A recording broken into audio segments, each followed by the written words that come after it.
interact with the medication? How long will you be on this medication? What if a dose is missed? Do you skip it or double up? Develop a system to better track which medications are being taken. It makes it much easier to keep track of things when they're written down. Especially if the care receiver needs to go to the hospital or if paramedics are called to your home, having a list of medications, the dosage and frequency that the person takes the medication can ensure safer treatment for them. File of Life is one way of managing your medication. It provides an insert that has all the pertinent medical information necessary in case of an emergency. It has a magnet on the back so that this little packet could just stay right on a refrigerator for easy access. Inside is this double-sided form that has all of the information that you need about your medical conditions, your medications, the dose, and the frequency can be very helpful. Plus, you also have the wallet size that you can take with you wherever you go. File of Life is available through the Department of Aging, so just call and ask for it. So why is medication management important? On average, older adults take more than 5 medications daily, including the dietary supplements. Each year, there are approximately 800,000 adverse drug events, also known as overdoses. Oftentimes, older adults see several specialists in addition to their primary doctor, and some patients may forget to tell one doctor about what the other doctor prescribed, and that could cause negative effects.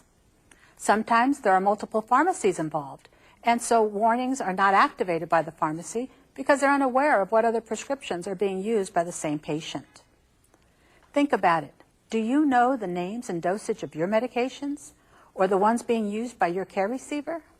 Often we know by color and shape of a pill which to take at which time of day, but we're not clear on which of these pills is for which of these ailments.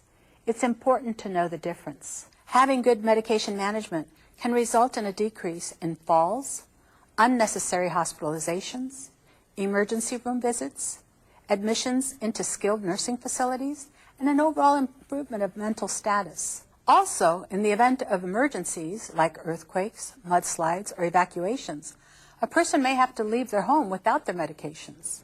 It's important to know what you need replaced, what the dosage is, the frequency. So get to know your medications.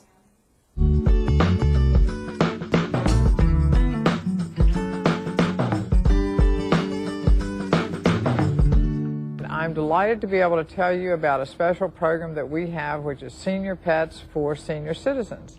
And what we know about having companion animals in our lives is that they make us happier, they make us smile, they reduce our blood pressure, and they greet us when we come home from wherever we've been, whether it's a walk or whatever. The other thing that as we get older and we get a little bit more sedentary in our lives, having a companion animal probably increases your exercise. You'll get up, you'll take care of your pet, you'll take your companion animal for a little walk. If it's a kitty, you'll clean your litter box.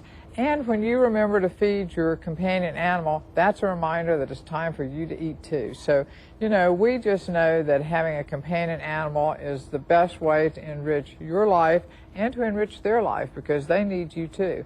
Each year at Los Angeles Animal Services, we have over 50,000 companion animals that come through our 6 shelters.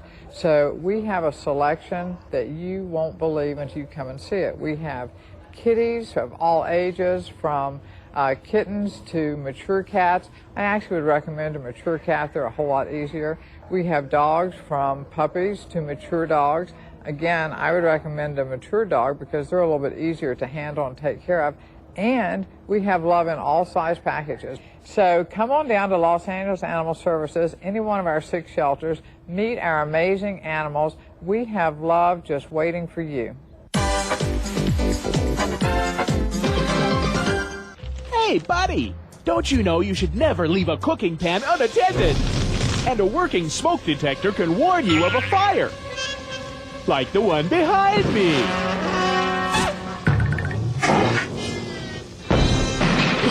My hero! Next time, listen to the ball. Have a smoke detector and a fire extinguisher that work. How'd you know? The ball called.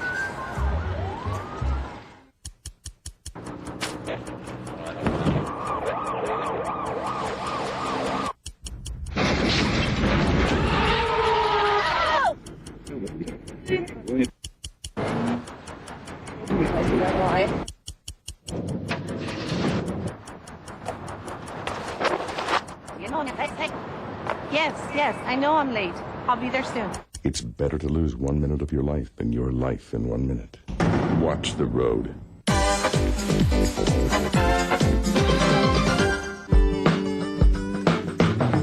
Hello, I'm Dr. Scott Kaiser, board-certified family physician specializing in geriatric medicine, and welcome to The Empowered Patient. On The Empowered Patient, we like to talk about ways that we can take charge of our health and live longer and better. So today we're talking about physical activity and exercise, and I'm here with Julia. Hi, Julia. Nice to see you again. And we had you on before, Julia. You're also Robert Cox's caregiver. I know. Let's get you stopped on the treadmill here. All right. Very good. Very good. So we all set here. So we're talking. It's nice to see you guys working out. Yeah. So tell me about this. Well, that booklet that you gave us a copy of was wonderful because I never realized before how important it was to at least let your doctor know, before you do exercise. Right. Just to be on the safe side, right? To be on the safe side. So you're referring to our booklet here from the National Institute on Aging, Exercise and Physical Activity. It's part of the Go for Life campaign. Yes. And there is a section in here that reminds you that if you have chronic medical conditions or if it's been a long time since you exercised, better safe than sorry if you're in doubt on those issues. Yes. Just go ahead and consult with your doctor before starting your exercise program. Yes, because in Bob's case, he's had some problems, health problems, and the doctor said he must just have moderate exercise. Right. So that helped us a great deal. And that's something that's outlined in the booklet, the difference between mild, moderate, and vigorous exercise. Absolutely, and we're very grateful for And that. the take-home point on that really is that exercise is likely pretty much everybody.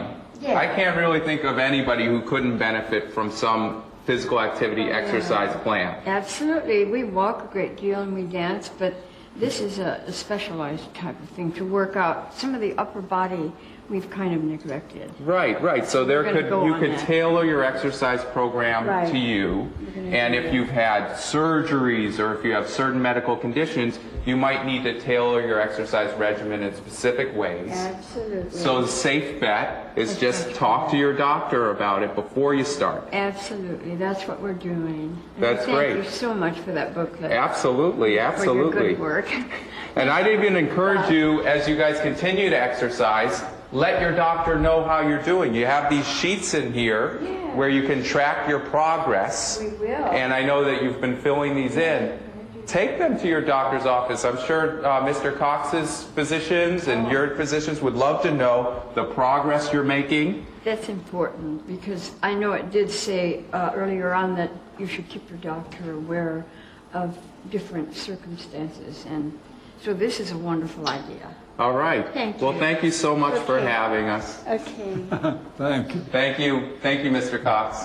So you heard it here first from an empowered patient, an empowered caregiver, that we can use this booklet, Exercise and Physical Activity. We can get active, we can get fit, and we can live longer and better. You can order this booklet from the National Institute on Aging. Just call us at the number below, and we'll send you out a free booklet. And we want to hear from you. I'm staying active every day. I'm in charge of my health. Hello, and welcome back to The Empowered Patient. We're here at the Hollywood Senior Center at the brand new Wellness Center, and I'm talking with Frank Newhouse. Always good to see you, Frank. Same here, Doctor. So I understand exercise is an important part of your life, and why don't you tell us a little bit about that? Well, I figure it's the fountain of youth, that if you are willing to put in the time, that the rewards are immense. I walk at least 5 miles a day, 5 days a week, sometimes 6. I go to the gym 2 times a week. I used to do 3. I don't drink, I don't smoke, I don't drug.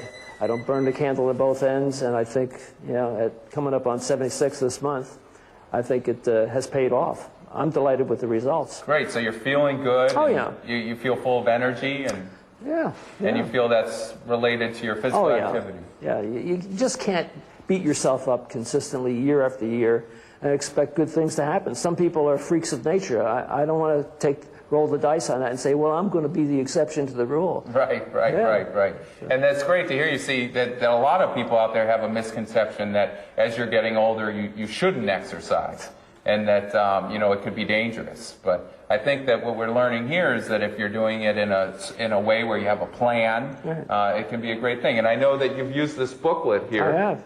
Exercise and Physical Activity. This is a product of the National Institute on Aging, free and available to anybody who might be watching at home.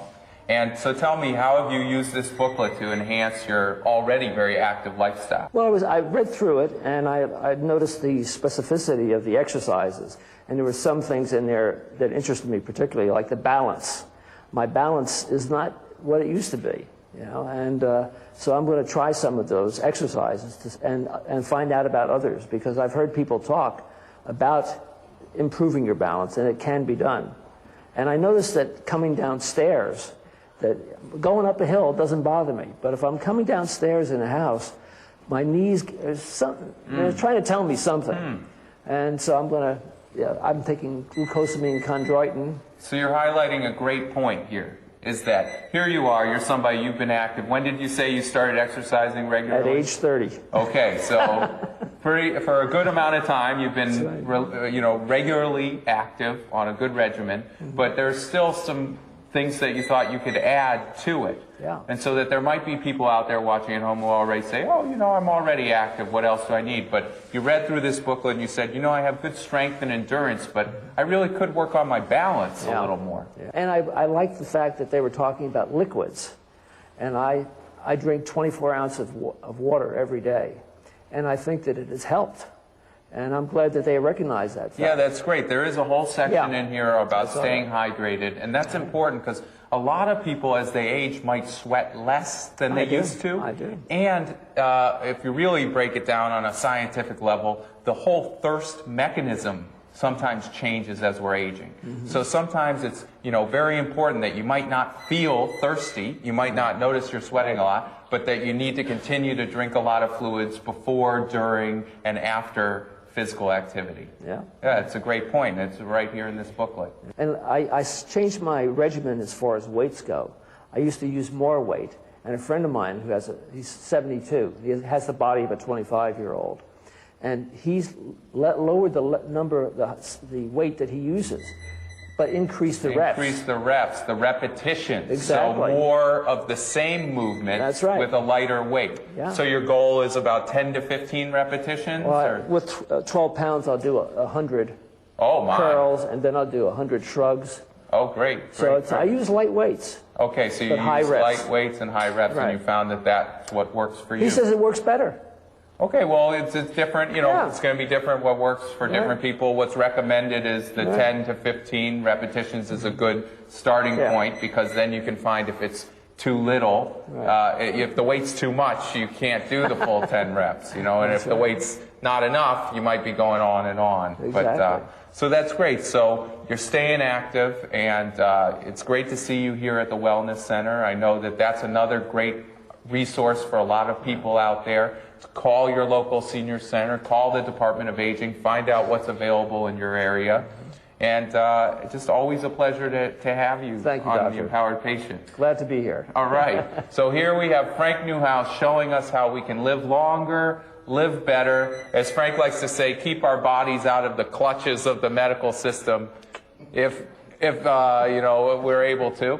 And it's good to have you. So please give us a call. We want to hear from you, and we look forward to hearing your comments. And we have these booklets available, Exercise and Physical Activity. So just give us a call, and we'll send you out a booklet. And great having you. Welcome back to Aging Well in L.A.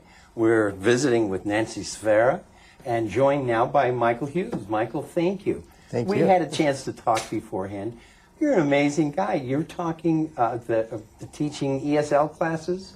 Correct? Well, yes, but my big joy, I'm teaching Spanish to seniors at One Generation Senior Center. Oh, people who don't have a facility in Spanish? No, many of them, they're there. They've been with the class I've been with the class 2 years, and a number of them were with the class prior to my joining the class. That's fantastic. They're wonderful. They are they're turned on, they want to learn, and it's just an exciting place to be. Well, you can't live in Los Angeles and not recognize how useful this is to be able to communicate with people. I have one student who just turned 91, and she comes to class every week.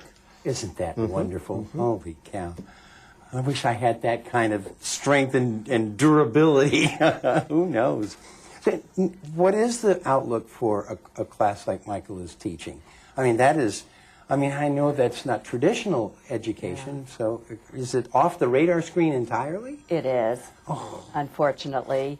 The district is focusing on programs that are going to get people jobs. Yes. And with the older adult program, they know that they're not going to be out there getting jobs. But nobody, given the realities, and you folks at home, you know this, who gets to retire anymore? Well, people these days, so what are you going to retire from? You can't afford to retire. People who are seniors are going to be in the workforce. They need to be trained and educated, and a place has to be made for them. Now, Nancy, do you make special accommodations for people who are hearing impaired or maybe visually impaired, as so many of our seniors are? We do have a sign language class, and not necessarily for people that were born hearing impaired, but those that are getting older and becoming hearing impaired. Yeah. And it's to teach them to be able to communicate with either their spouse who's losing their hearing, or if they're losing their hearing. Right, because it's hard to communicate, especially with caregivers in a different language, oftentimes. What about transportation? Are you seeing cutbacks there? Ooh, I hit a hot button. Yes, there is cutbacks in transportation. Unfortunately, everything has been hit hard. All right, so the solution is not just paying more taxes, if that's required. We got to start speaking up. Our whole senior community, and I'm a part of this, we've got to start getting people's attention. You know, like, maybe it comes down to, hey, Sonny, get over here. No, absolutely. They need to be, the older adults need to know where they can go, who they can contact.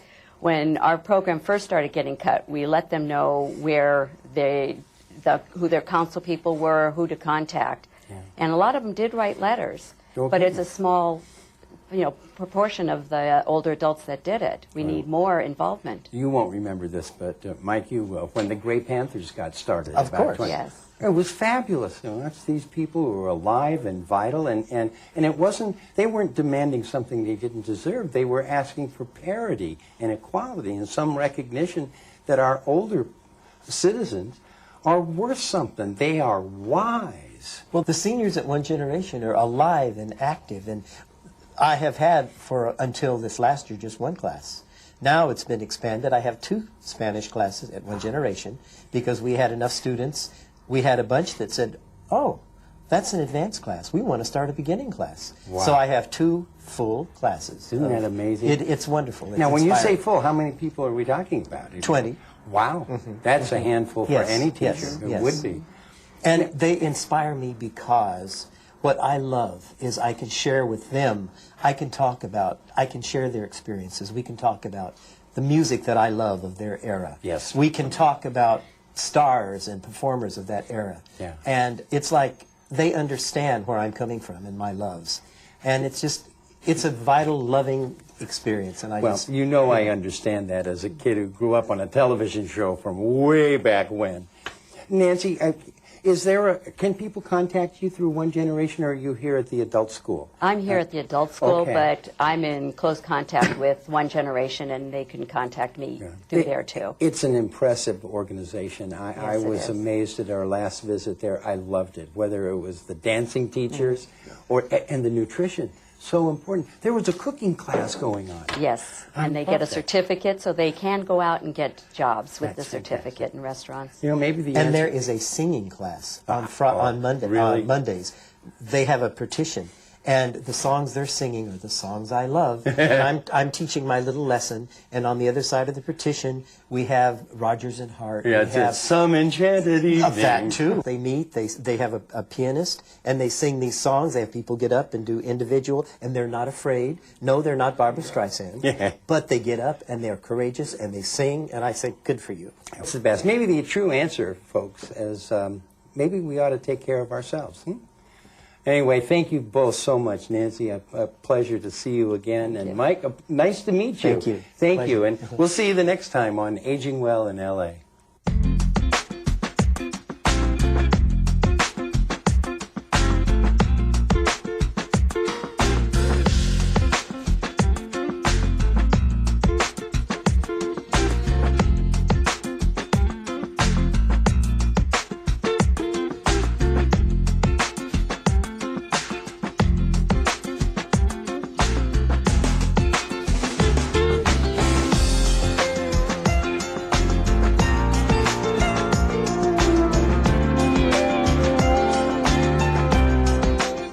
In the aftermath of a disaster, you may not be able to rely on your knowledge of your home. You might also not be able to rely on your guide dog. The dog may be injured, frightened, confused, panicky, and/or disoriented.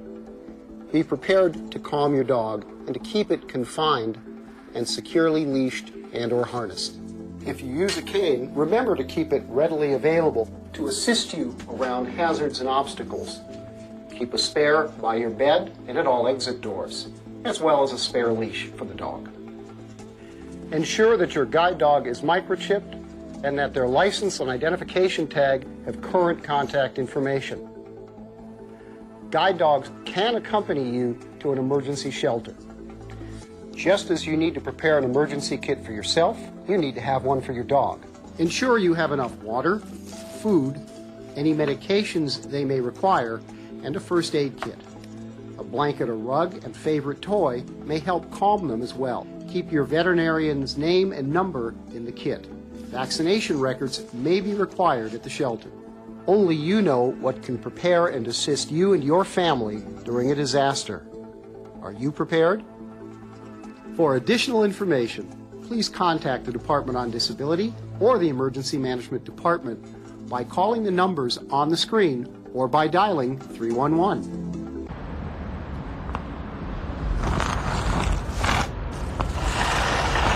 Need a recycling center?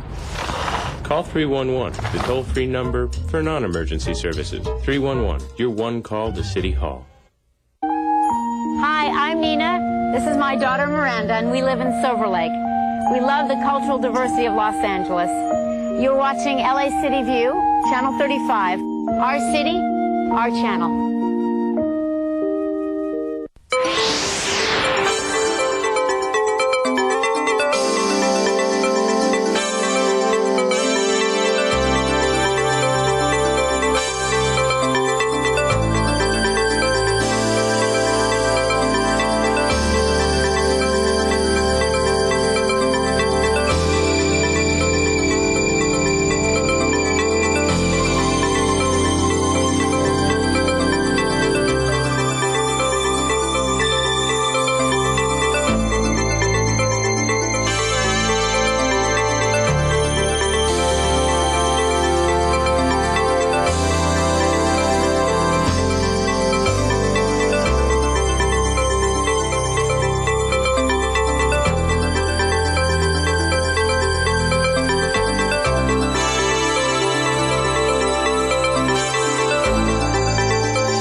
sergeants, would you please start calling the members so we can have a quorum? Hey, Mr. Koretz? Mr. Koretz, would you like to start your presentation?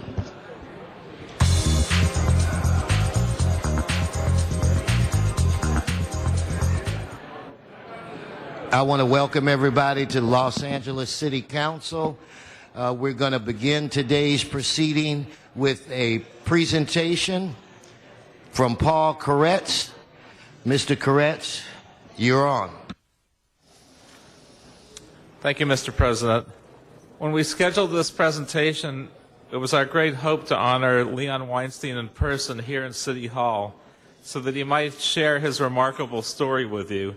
Mr. Weinstein was the oldest remaining survivor of the Warsaw Ghetto resistance that fought so heroically against the Nazis.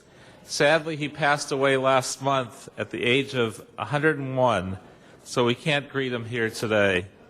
But we can certainly celebrate his tenacity and his undying legacy of love for and faith in humanity and his family. We can rejoice in the full, rich life that he led as a survivor of the Holocaust, and we can still share his amazing story because we're privileged here today to welcome his daughter, Natalie Gold, for she is joining us to tell you what she and her father experienced.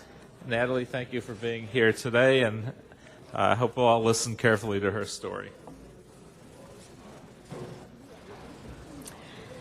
I was really hoping to come here before you with my father, who was a remarkable man. And he and I shared a very, very close relationship and a remarkable relationship. But to understand it, you must know the unique relationship that we had. It was to garner a glimpse of it.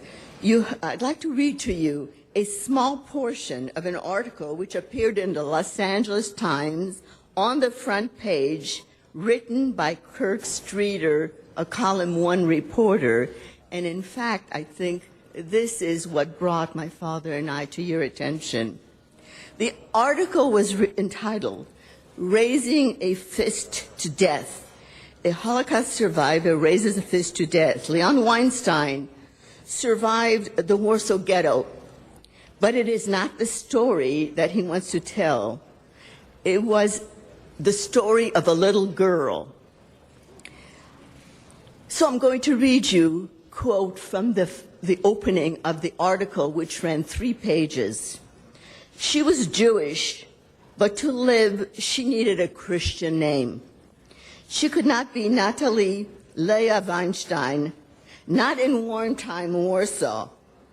Her father wrote her name on a piece of paper, Natasha Yajinska. Her mother, Sima, sobbed. The little one must make it, Leon told his wife. We have no chance, but the little one, she is special. She must survive. He fixed a metal crucifix to a necklace and hung it on their daughter. On the paper, he scrawled another fiction. I am a war widow and have no way to care for her. I beg you, good people, please take care of her in the name of Jesus Christ. He will take care of you for this. A cold wind cut at the skin that December morning, so Leon Weinstein bundled Natalie, 18 months old, in heavy pants and a thick wool sweater. He headed for a nearby apartment, the home of a lawyer and his wife. The couple did not have a child, and Weinstein hoped they would want one. He lay Natalie on the front steps. Tears ran down his cheeks. You will make it, he thought. She has blonde hair and blue eyes. They will think you are a Gentile, not one of us. I'm sure you can guess, I am that small infant who survived. And that Leon and his wife did something extraordinarily brave. Unfortunately, my mother did not survive. Just days prior, my father and mother were able to escape from our hometown, Razamin, a ghetto where 14,000 Jews were taken to Treblinka and were all murdered on the following day. 14,000. 80 of those people, more than 80, were my aunts, uncles, cousins, grandparents, and great-grandparents. My father and I are probably the only survivors. My father went on to smuggle arms into the Warsaw Ghetto, and on April 13 became part of the famous uprising. Over 500,000 Jews were killed in the Warsaw Ghetto. Only a handful survived. My father was one of them. And at 101, he passed away as probably the last ghetto fighter. That ghetto uprising was the first Jewish army since the Maccabees in 70 AD. After the signing of the armistice, he stole a bike and spent over 6 months trying to find me. When he finally found me, I was 4.5 and had been in a convent where over 60% of the girls perished of starvation and disease. After many moves through the world, we came to Los Angeles, where my father had an aunt who had come here in the 1920s. Life was good when we came here. My father started a business and was a successful sweater manufacturer until he retired 30 years ago. But what I want to tell you today is how grateful my father was for the freedom and opportunities this city made available. Religiously, economically, socially, this city was a haven we had never experienced through our moves through 2 continents and many countries until we settled here. My father was able to forge a new life for his family and so also incorporated the beauty of a shattered world he had left. One day walking on 3rd Street, he heard the soft drift of a melody he remembered from childhood. When he entered the building, he was in a synagogue where the rabbi actually had known my grandfather in Razamin. And Dad joined Rabbi Abraham Chaim Halberstam's synagogues where he attended services, remaining after the Rabbi Halberstam passed away, and he was replaced by his son, Rabbi Herschel Halberstam, and I hope they're here today. Not yet. The opportunities which opened to me were also unmitigated. I was able to openly conduct my life as a Jewish person. I had the benefits of an education and a chance to be the first person to obtain a college education and even an advanced degree. The city of Los Angeles is also very fortunate to be the home of so many Holocaust survivors who brought energy, vitality, hard work, ingenuity, and one of them even became mayor. My father, in addition to building a business, raised money for both religious and secular charities. This city, he was an example of a very, very upstanding citizen and, of course, a great hero. On behalf of my father, who's no longer with us, and myself, I would like to thank today's recognition. It is my hope that my family continues in the path that we brought with us from Europe. Thank you. No.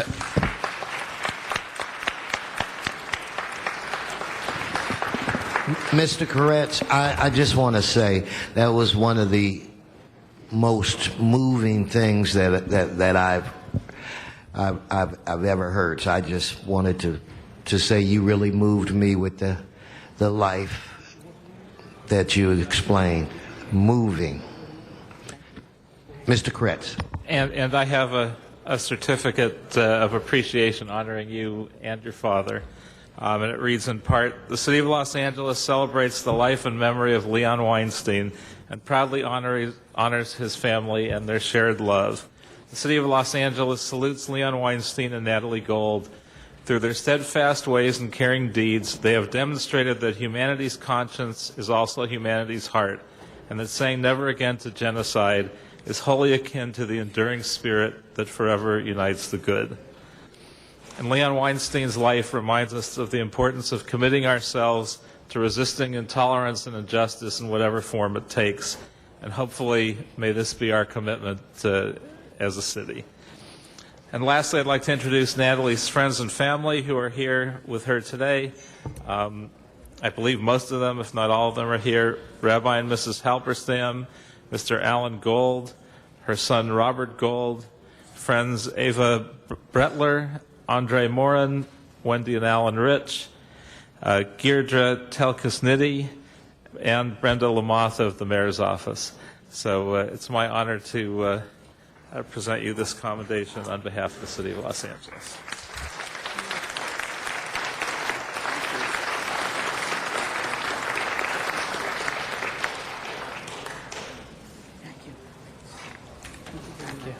It's my understanding that we have a quorum, so let's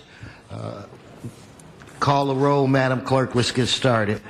Alarcon, Cardenas, Englander, Garcetti, Weezer, Caress, Krikorian, Labange, Parks, Perry, Reyes, Rosendahl, Zine, Weston, Timmer is present and a quorum, Mr. President. First order of business. Approval of the minute. Mr. Reyes moves, Ms. Perry seconds. Next. Community resolutions for approval. Mr. Weezer moves, Mr. Garcetti seconds.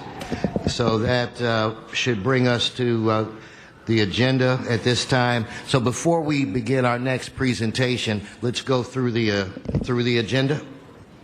Items 1 through 3 are items noticed for public hearing.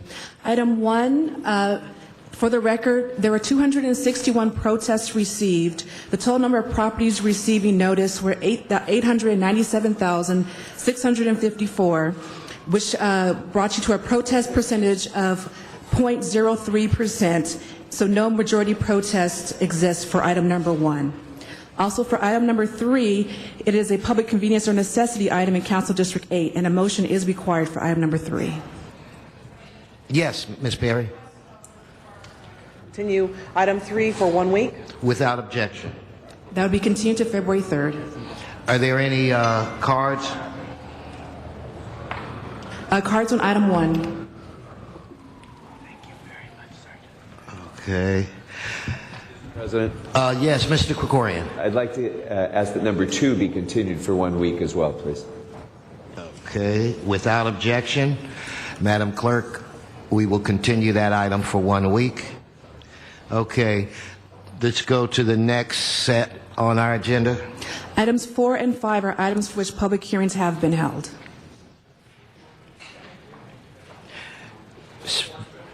For special for Mr. Zine, who has his own magazine, members, and maybe he'll give every one of you a copy of his magazine. So that leaves us with 5. There are no cards, no members. On that item, let's open the roll, close the roll, tabulate the vote.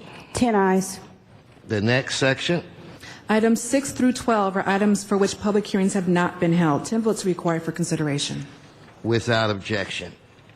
Those items are before us. Any cards? Cards on items 7, 10, and 12. 7, 10, and 12. Members specials. Okay. So on the remaining items with no cards or specials, let's open the roll. Close the roll. Tabulate the vote. 10 ayes. Next. Mr. President, that takes you to items called special, or you can return to or general public comment or the presentations. All righty. So, Where's Tony Valdez? At this point, we're going to ask, I think, Mr. Zine, you have a special presentation?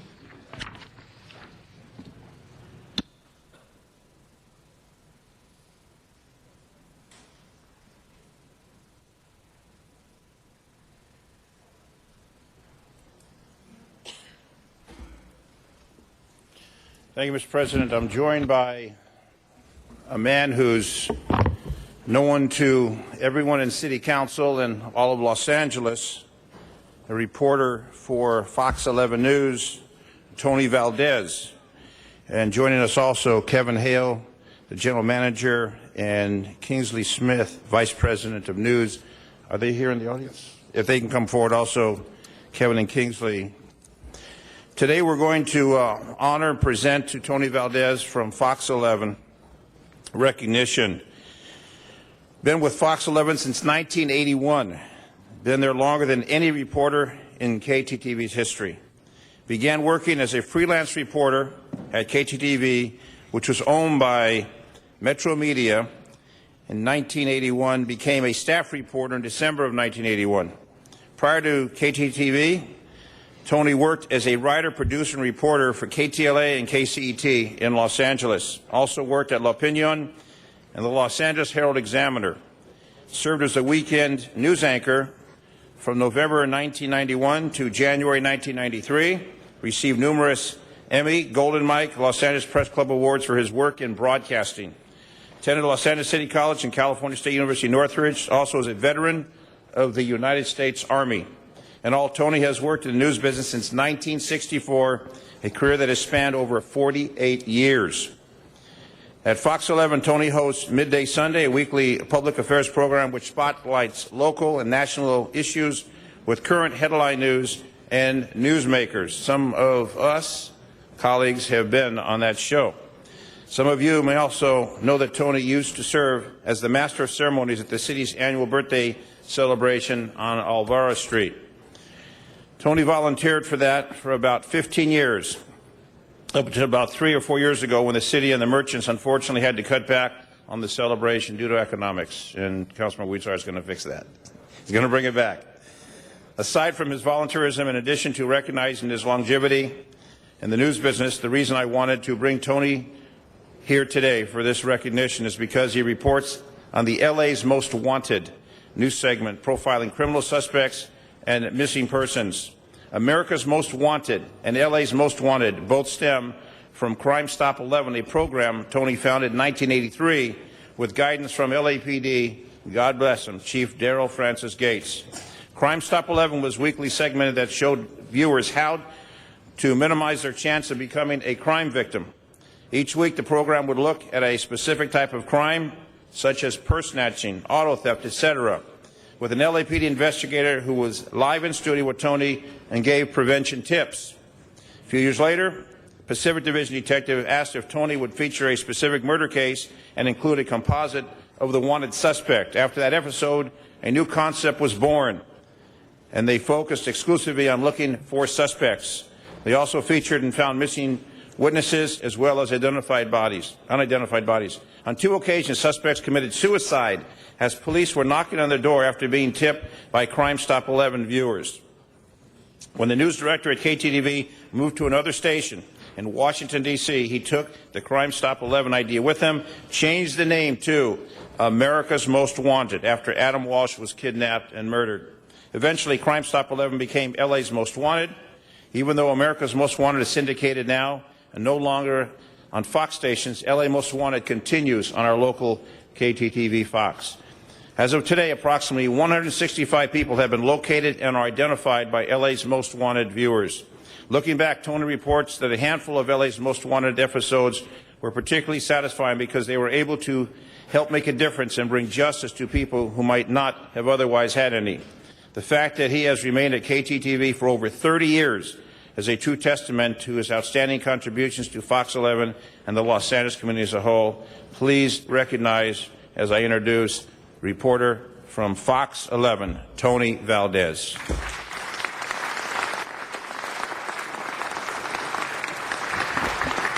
Mr. Zine, Mr. Reyes, in fact, we have several other members in the queue.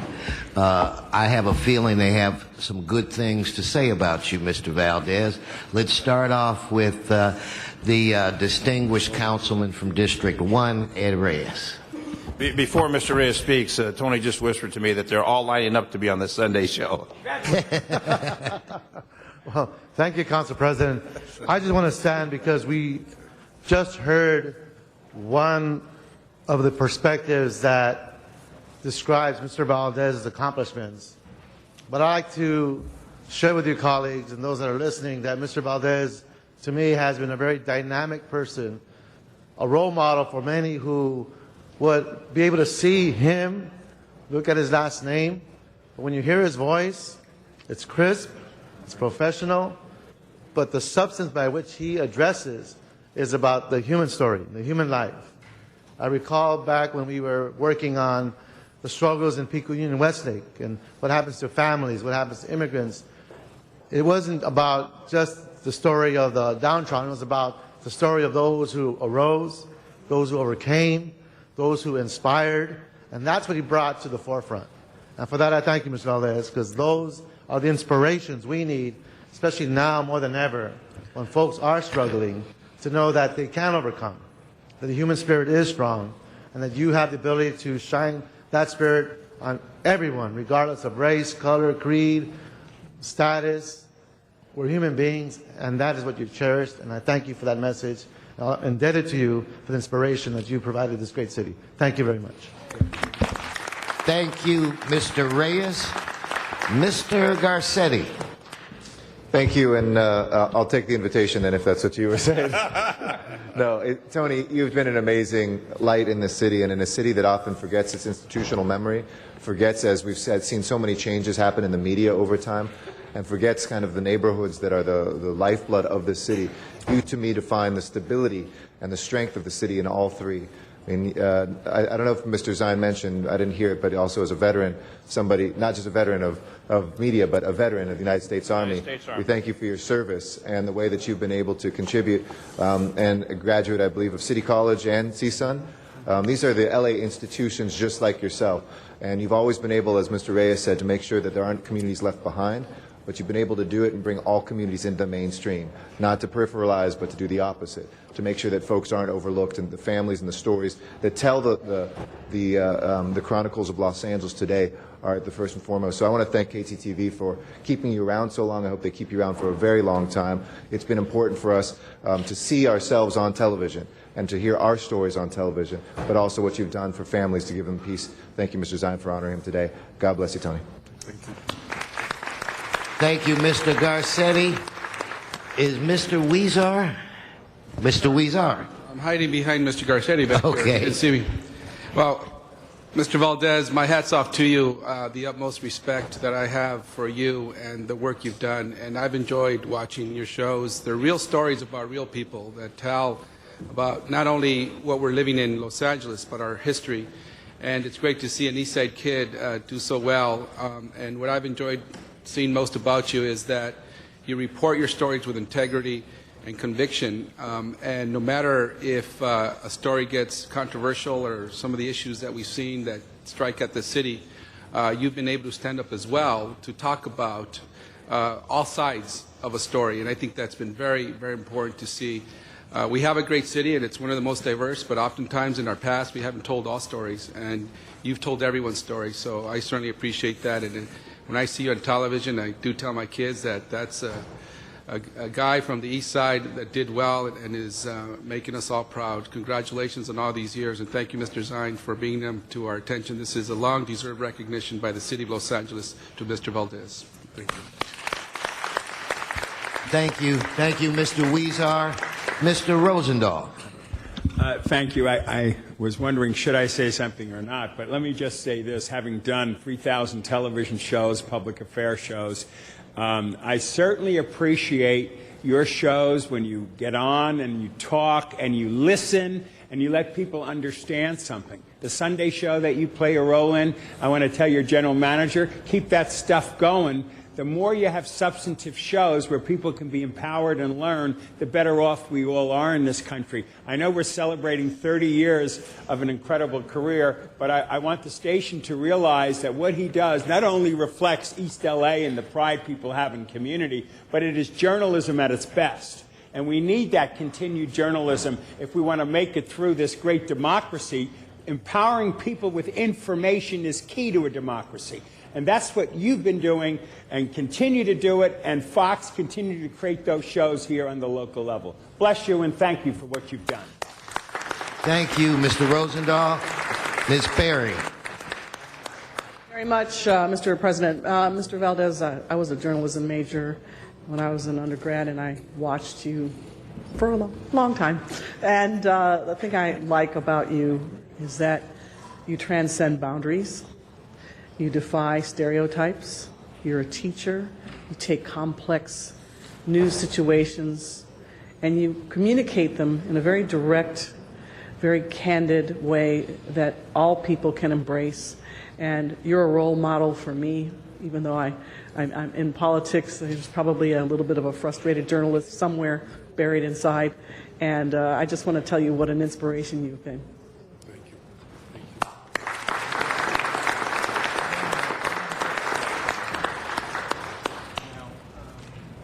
All right. Mr. Zion, time to close. Well, almost, but I first have Kevin Hale, the general manager, and then Kingsley Smith, vice president of news for Fox 11. Then we will hear from Tony Valdez.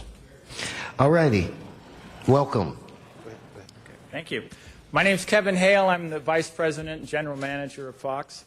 And I'd like to thank Mr. Zion for recognizing Tony Valdez today and for the city council for doing the same. As you've heard, Tony's been at the station for more than 30 years, and when you're somewhere that long, you really become a walking encyclopedia of what goes on in a city. And I think that's one of the reasons that Tony has been able to be so effective on his Sunday morning show called Midday Sunday, where he talks to newsmakers, he talks to lawmakers, and really discusses the issues that are meaningful in Los Angeles. As far as LA's Most Wanted, I'm really gratified to hear that so many people and so many crimes have helped to be solved through that program and through his efforts. And I would just like to also take a moment to thank Tony for doing an outstanding job on behalf of Fox 11 and representing us so well in this great city we all love. Thank you.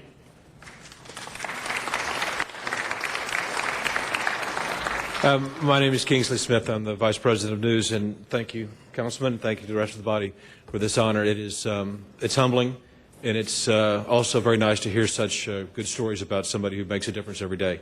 Thank you. Thank you. Mr. Valdez. Mr. President, honorable members of the council, thank you very much. It's unusual to be on this side of the microphone. I'm usually back there in the corner. Mr. Labange is not here, so just let me quickly tell you a little bit about LA history. KTTV was actually born across the street. Back in the late 1940s, it was a joint venture of the Columbia Broadcasting System, this gigantic radio system, and the Los Angeles Times. CBS was not sure that television was going to stick. The Chandlers, who owned the Times, were absolutely convinced that if it did, they were going to make a lot of money out of it.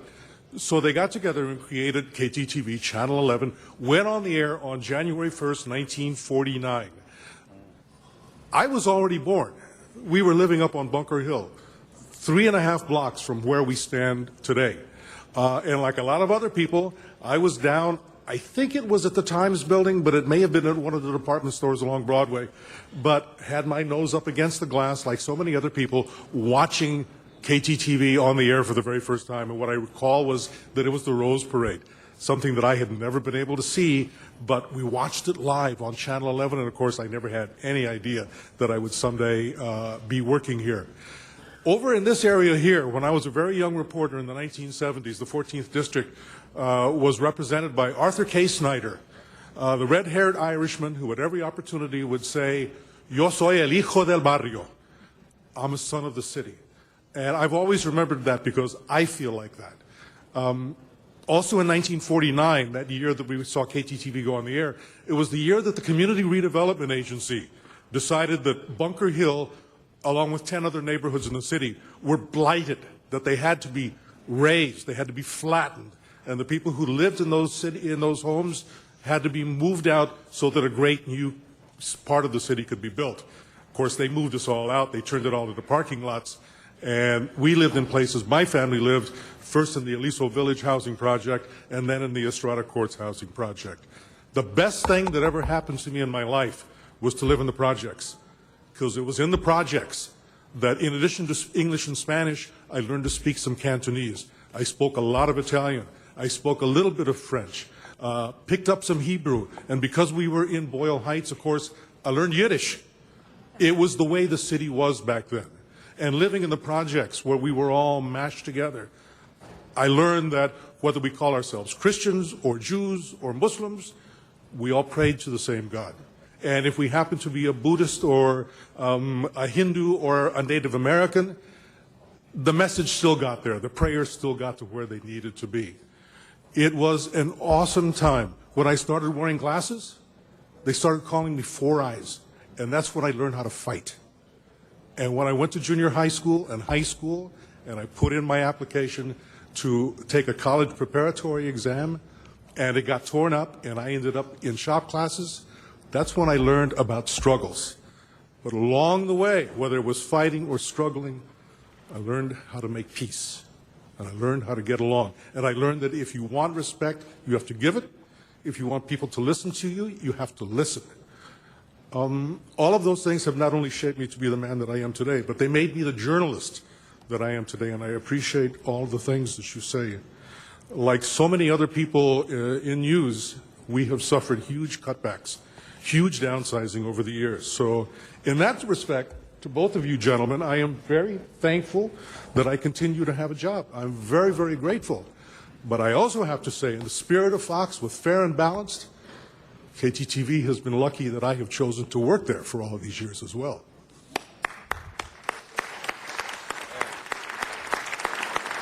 Let me end by telling you one other quick story, and it goes back to living up on Bunker Hill. We lived in a 3-story Victorian house that had been subdivided up into a bunch of little apartments. And the room that I slept in was a little room that had only one window, but the window looked out at City Hall. And keep in mind, it's 3.5, 4 blocks from where we're at now. And I was fascinated by the building, particularly by the red light that blinked on top of the building. So first of all, I was convinced that it wasn't City Hall. I knew for sure that it was the home of the Daily Planet, where Clark Kent worked. But more importantly, it was that notion of that blinking light. Oftentimes as a kid, I would try to count the number of flashes and so on. And I asked my mother one day, what is that light on top of that building for? You know, and she could have said, well, it's the tallest building in the city, and it's there so that airplanes don't crash into it. All sorts of things like that. But what my mother said to me was, the light is there and it's red so that you can see it and you can always find your way home. I am El Hijo del Barrio, and I thank you all very much. Thank you. Thank you very much. Thank you. Thank you. Mr. Reyes, are you? Mr. Reyes, you're on.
Magnificent, Mr. Reyes.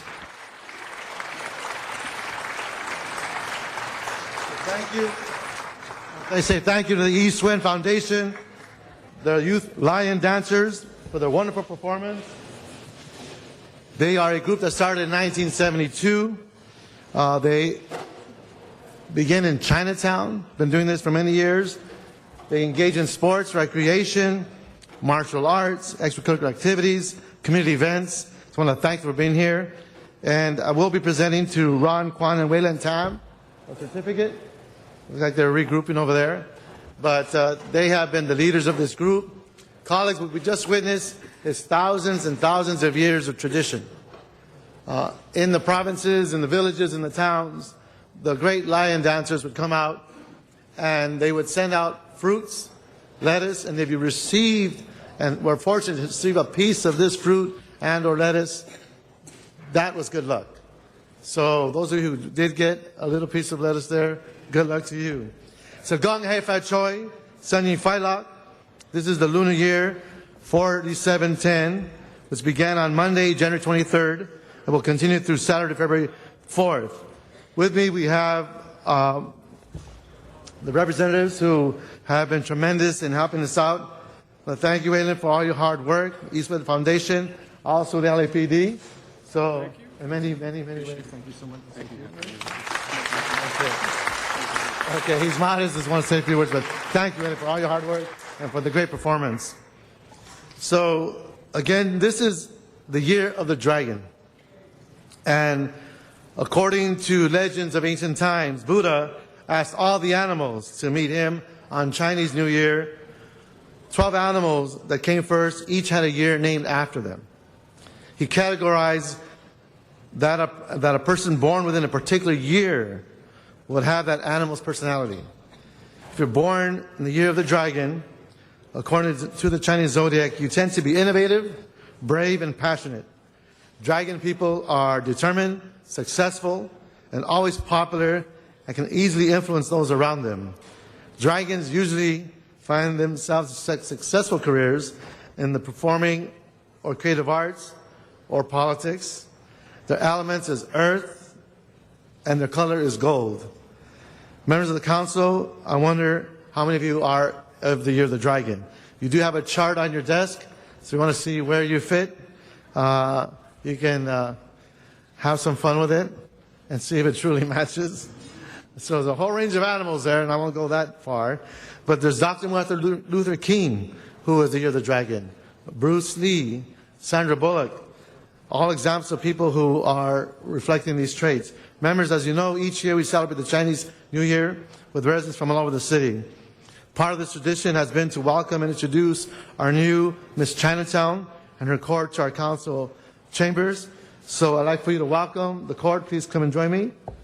As they come forward, let's give them a big round of applause.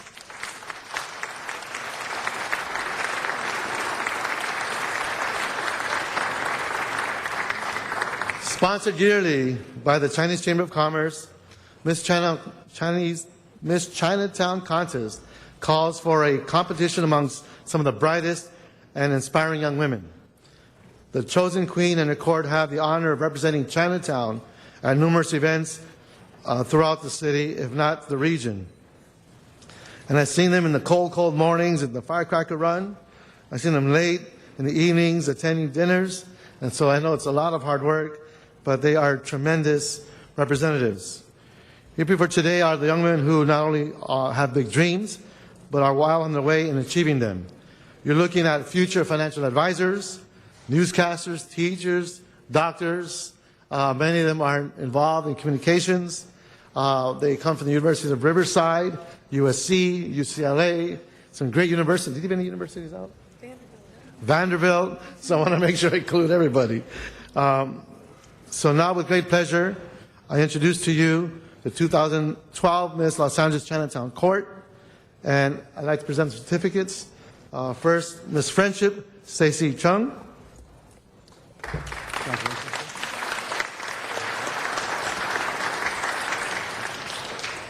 Fourth Princess, Celine Lenarte.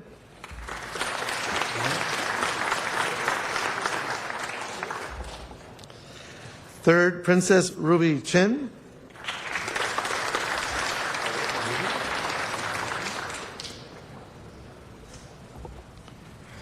Second Princess, Jane Yap.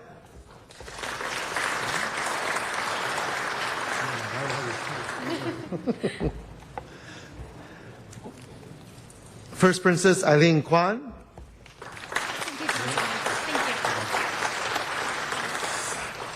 And now, members of the council, please help me welcome this year's Miss Los Angeles Chinatown, Queen Lauren Zhao.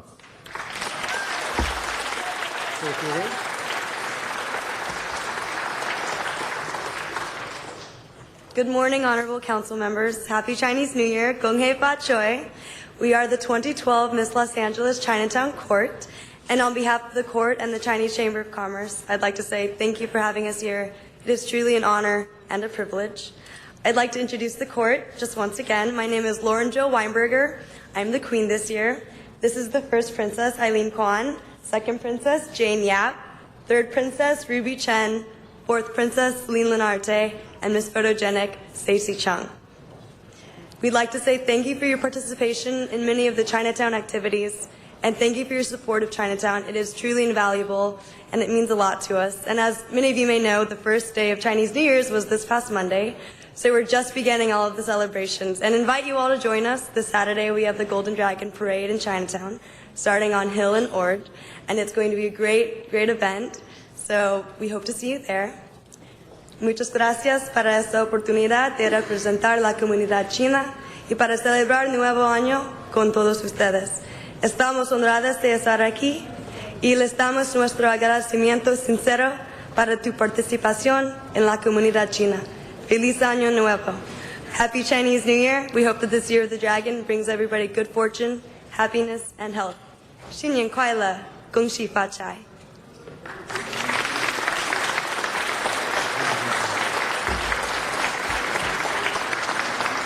Now tell me this is not an international city.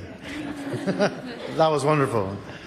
We do have the Little Court, and we have Little King Jeremy Wong. Would you like to come on up? Great. We have Jeremy Wong, Little King. Hello, Jeremy. If you allow me to give this to you, sir. Thank you. We have Megan Ng, Little Queen. Hello, Megan. Thank you very much, Megan. Caleb Lucas. Caleb, how are you, sir? Congratulations. And Kathleen Swoka, how are you? Okay, well, say thank you very much. Gang Hei Fat Choi. And colleagues, this is the Little Queen Court, our Miss Chinatown Court. One last round of applause.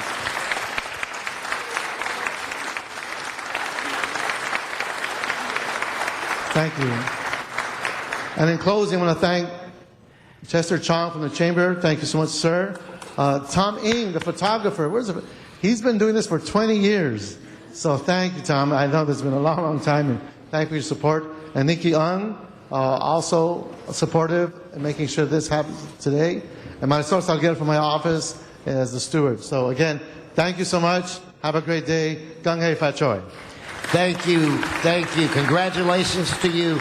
And thank you so much, Mr. Reyes. Mr. Englander, I believe that you're next, and then you, Mr. Garcetti.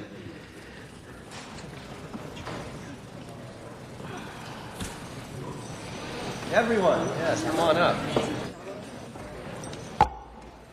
Council members, I bring with me half the chamber, I think. And they travel from afar, from Granada Hills.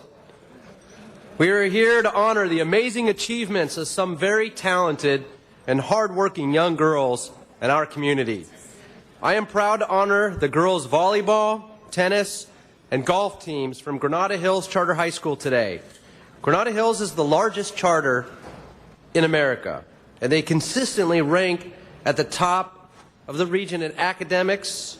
As we all know, when we had them recently in Chambers for the Academic Decathlon Championship, where they came in first place, but also in sports. Each of these teams won the championship, and in several cases they won both city and league, and multiple years in a row. Our volleyball team, we have Coach Tom Harp and team members Amanda, Sonia, Rose, Alyssa, Kendall, Caitlin, Julia, Alice, Emma, Paige, Hannah, Emma, Lauren, Claire, and Cheyenne. These girls' volleyball teams finished with a 16-2 overall record. This was their fourth consecutive West Valley League championship to the third consecutive city championship, and Coach Tom Harp was named Coach of the Year by the Daily News.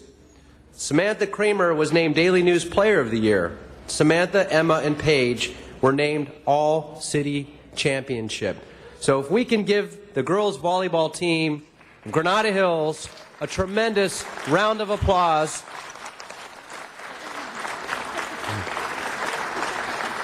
But wait, there's more. Now we have golf. Near and dear to my heart, but I don't know that I would play against them in a skins game, lose all my money. We have Coach Steve Thompson and our team members Jordan, Sharon, Chi, Aaliyah, Melissa, Megan, and Julia. The Granada Hills girls golf team won the league and city championship. They were undefeated with an 11-0 record. Undefeated. It was their 7th city championship. They finished 9th in Southern California Regional Championships, and Megan, Tina, Julia were all named first team all-champions in the city. So congratulations to the best golf team we've got here in the city of Los Angeles, standing right behind me as well.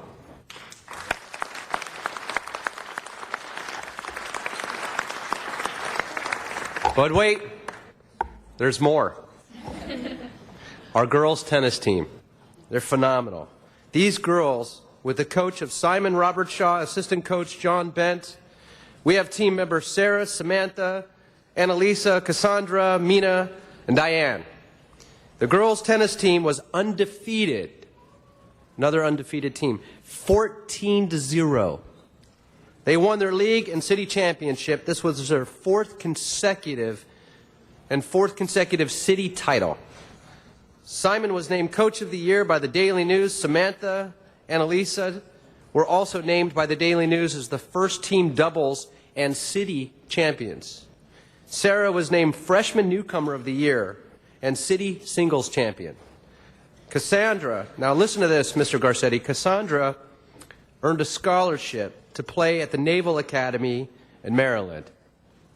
So I want to congratulate these young ladies, their coaches, their mentors, and their parents that have been there to drive them to practice, to be there through that, to make sure that they kept it up not only with their playing and their practice, but their academics so they can play and to carry these titles from Granada Hills to the city of Los Angeles to the state of California, to be true leaders and showing what it's about to be young achievers.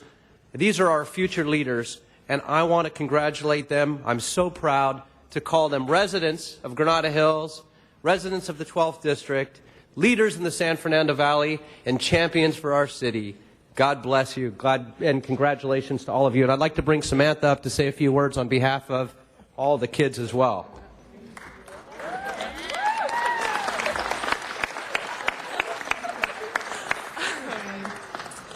Okay, well, first I'd like to thank all of you here. This is such an honor, and I know not just for the volleyball girls, but for the tennis and golf.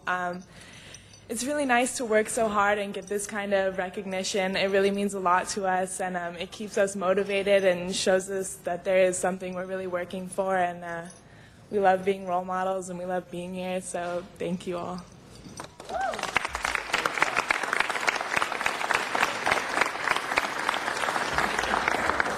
All right, thank you very much, colleagues. We'll bring you guys all the way. Let's give them another round of applause. Mitch Engler there is showing off. And congratulations. Okay, next, Mr. Garcetti. Now you're on.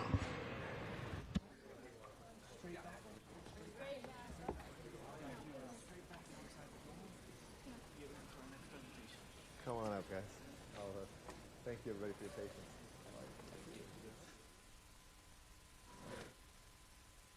Chinese Corps, we've got a championship volleyball team, but you guys are really doing some good stuff.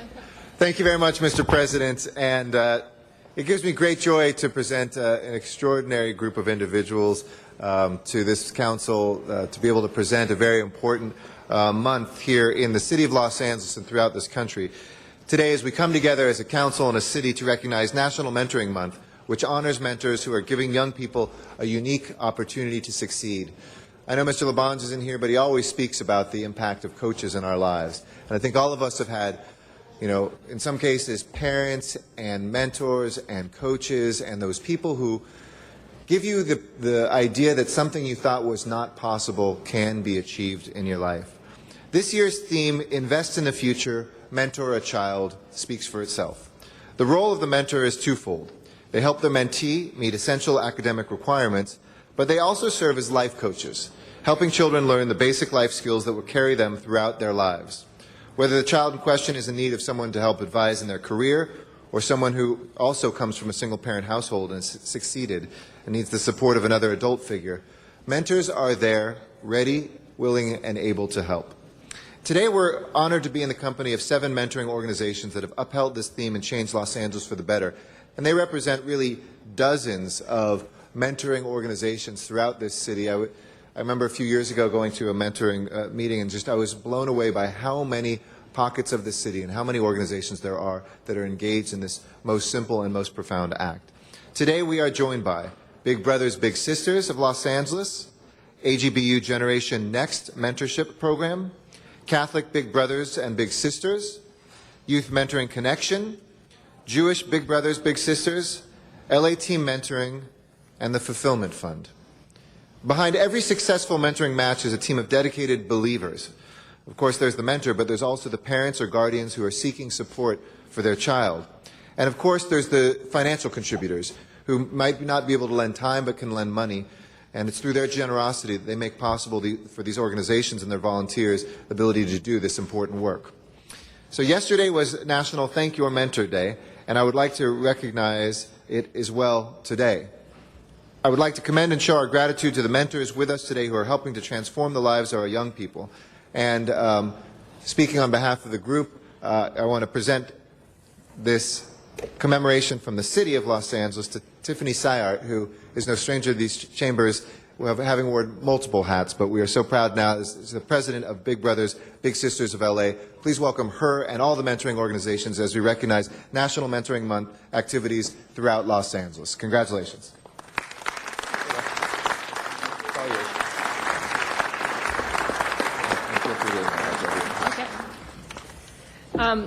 Well, it was a tough act to follow, but I noticed those young women talked about being role models, and whether you're a big brother or a big sister or a partner in any of the programs represented here today, being a mentor has a transformative impact on youth. Being consistent and providing a positive way for children. There are so many children in our community who need our support. This group here supports thousands, but there are many, many more who need mentors. And so our biggest message today during January, which is National Mentoring Month, is that we call on you, every single Angelino, to step up and become a mentor with any of these organizations and make a difference in our community. I could speak for a long time, but I'd really rather leave the floor to David McMillan, who was a little brother in our program with a very prominent big brother who he'll tell you about, who is now a big brother in our program. And we see that as the biggest gift and the biggest example of accomplishment is when our littles, our mentees, become mentors themselves. So I want to introduce David.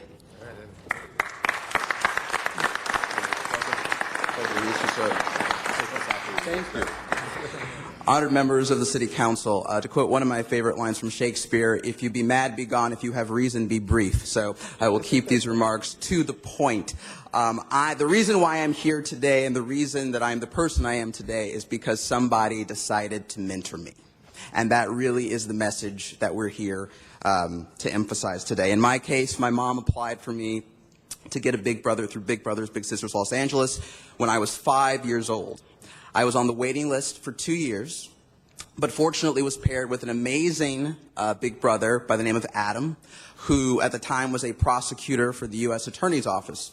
Being 7, I had no idea what a prosecutor from the U.S. Attorney's Office did, but it sounded very important.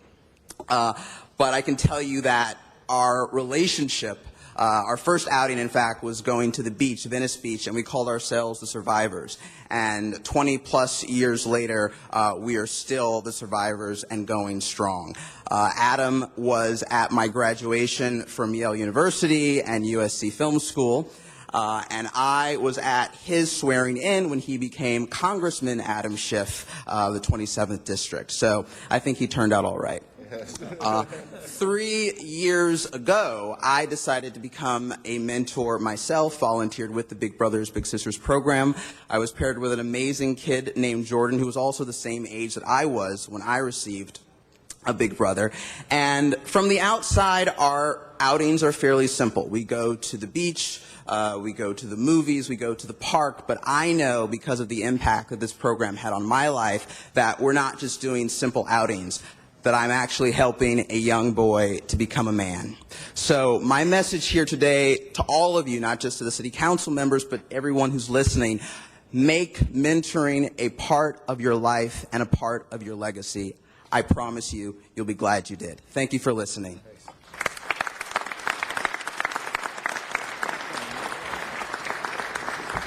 So you can make a difference, and who knows, maybe if you're a mentee, you can help mentor somebody to be a member of Congress. And it's great to see that two-way street. Any of us who have ever mentored or been mentored know that that is really such a rich experience. And I want to thank all the folks that are here. Tiffany Arzumanian, who's the Vice President mentoring at Big Brothers Big Sisters. John Wadis as well, the Development Director. From the AGBU, we have Sarah Ivazian, the Director. Catholic Big Brothers Big Sisters, we've got Ken Martinet, Rosario De Prima, and Mercedes Mantilla. From the Youth Mentoring Connection, Tony Lohr. From Jewish Big Brothers and Big Sisters, Megan Kohler. From LAT Mentoring, William Figueroa, Sabrina Vegnon, Cassie Horton, Gloria Ramos. And from the Fulfillment Fund, Maria Espinosa, Aldwin Escuadro, Robbie Lee, and Michelle Keller. Thank you very much, Mr. President. Councilor, before we leave, we have one speaker. Absolutely. Councilor Thank Ruiz. you, and thank you very much for this presentation, Mr. Garcetti. And I just wanted to get up and thank all of you for the very important work you do. As I sat here and I listened to the story, I thought about my mentors, Father Jim Nieblas and Masamichi Kiyomiya. Both of them had a tremendous impact on my life, and I remember those simple things, showing me that there's life outside of East LA. You know, when we're growing up, sometimes we just see the immediate surroundings around us, think that that's going to be our life for the rest of our lives.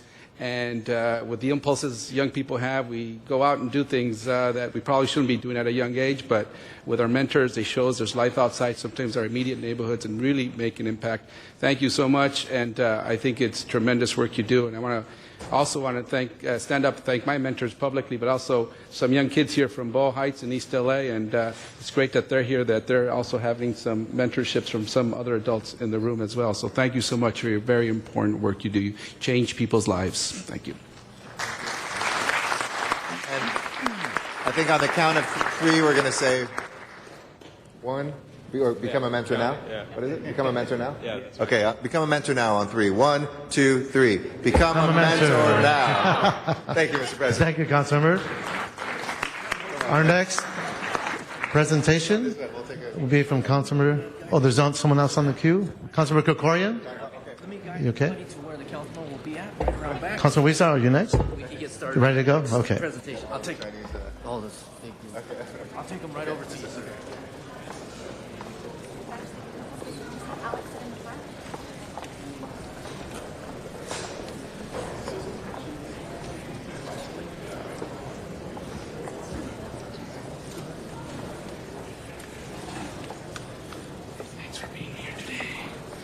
Well, thank you very much, Mr. President, and I'm very excited and to have with us some young people who are doing great things in their community and working to not only improve their lives, but the lives of others.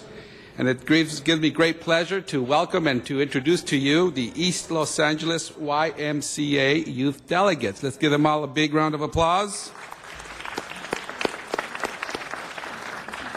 These future leaders are participating in a statewide program involving more than 2,000 high school students in a 9-month hands-on experience. Teen delegates write bills, select governmental positions to role play, attend statewide training conferences, and run for various elected offices. I told them that's fine, just don't run against me. They also learn important skills. You could. It's a democracy. That's what the democracy is all about. They also learn important skills such as public speaking, organization, problem solving, and time management. The program reaches its peak in Sacramento at the state capitol, over President's Day weekend. There, real government steps aside and the teen delegates take over. Using the historic halls, chambers, and offices of our state capitol, the Supreme Court building, and the governor's office, they come in and take over. Prior to taking the Capitol by storm, the youth delegates in the program have attended 2 training and elections at Camp Roberts in Paso Robles and drafted legislation with the hopes of having it passed in Sacramento. The Camp Roberts training exposed them to the different roles that they could assume in Sacramento and effectively trained them so that they could be prepared when assuming those roles.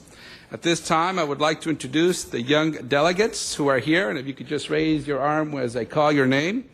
Alex Ibarra, Anderson Morales, Angel Flores, Annabel Camacho, Araceli Mendez, Christian Corona, Christian Morales, Daniel Ibarra, Diana Salazar, Itsumi Gutierrez, Jose Torres, Julio Garcia, Kevin Zines, Karina Robles, Leslie Munoz, Luis Melchor, Mariela Navarro, Martin Avalos, Sara de la Torre, Sabrina Ruiz, Scarlett Pulido, Selena del Toro, Sony Martinez, Vanessa de Luna, Veronica Lanis, Zulayama Parra.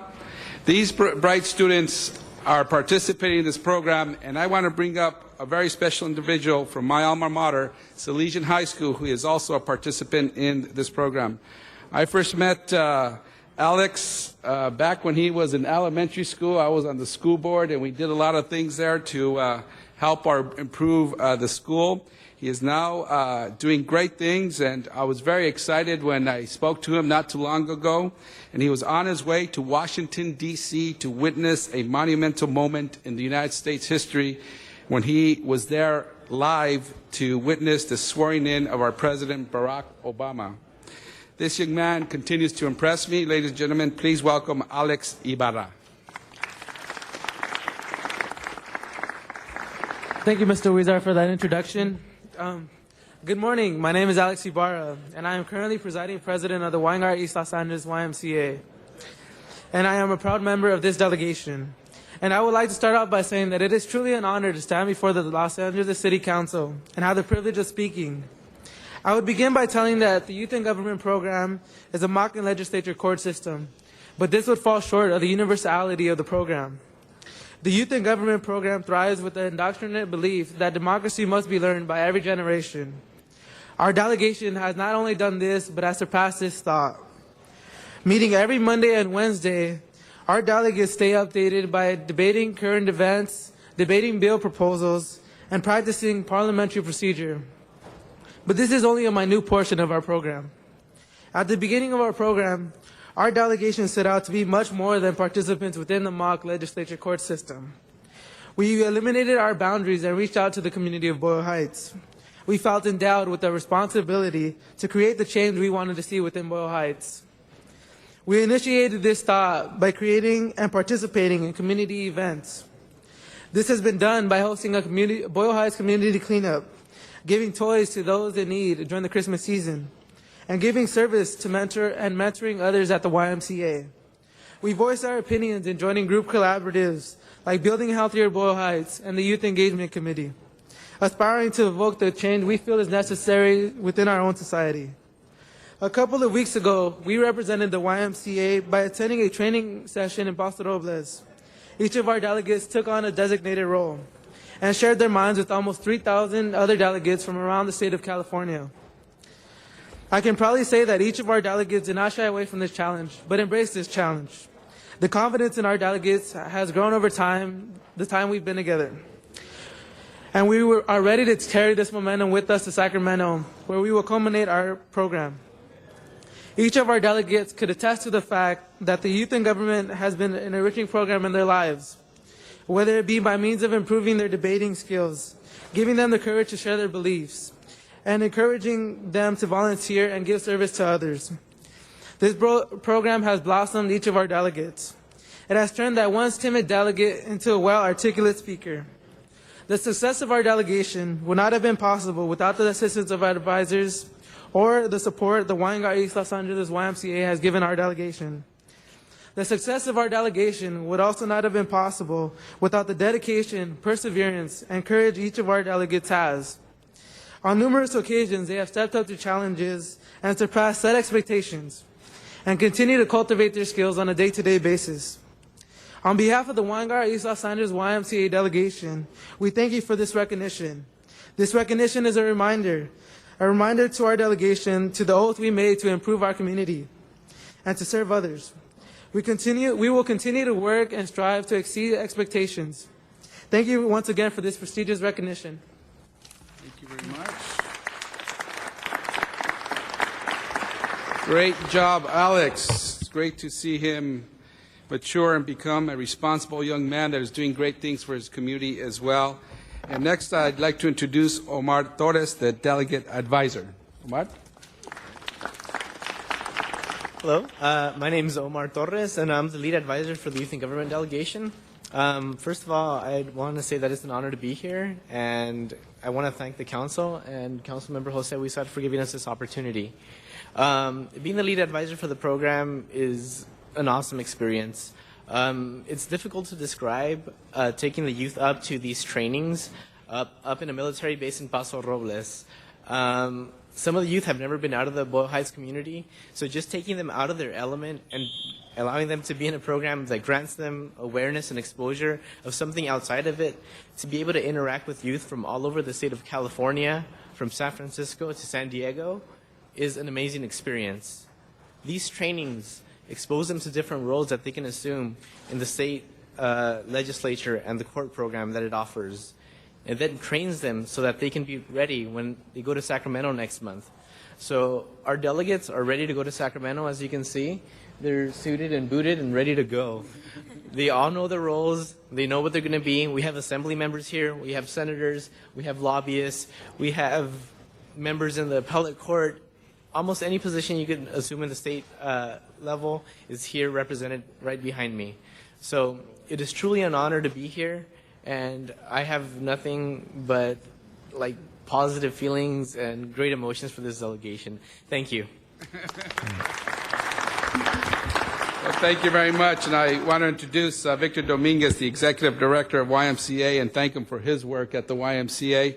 I also want to say that, we had, you see the exposure these young people are getting, and Alex witnessed the inauguration of President Barack Obama. We probably will be able to witness some of these young people be sworn in to some public service jobs in the future as well. So congratulations to all of you. We are very, very proud of you. Thank you. Thank you, Councilman Huizar, and thank you for the inspiring presentation. Next, we have National EITC Day, District 7.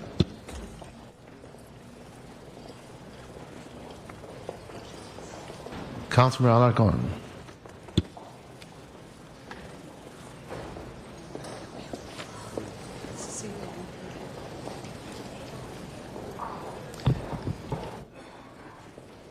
Council members, National EITC Day is not something you'll see everywhere.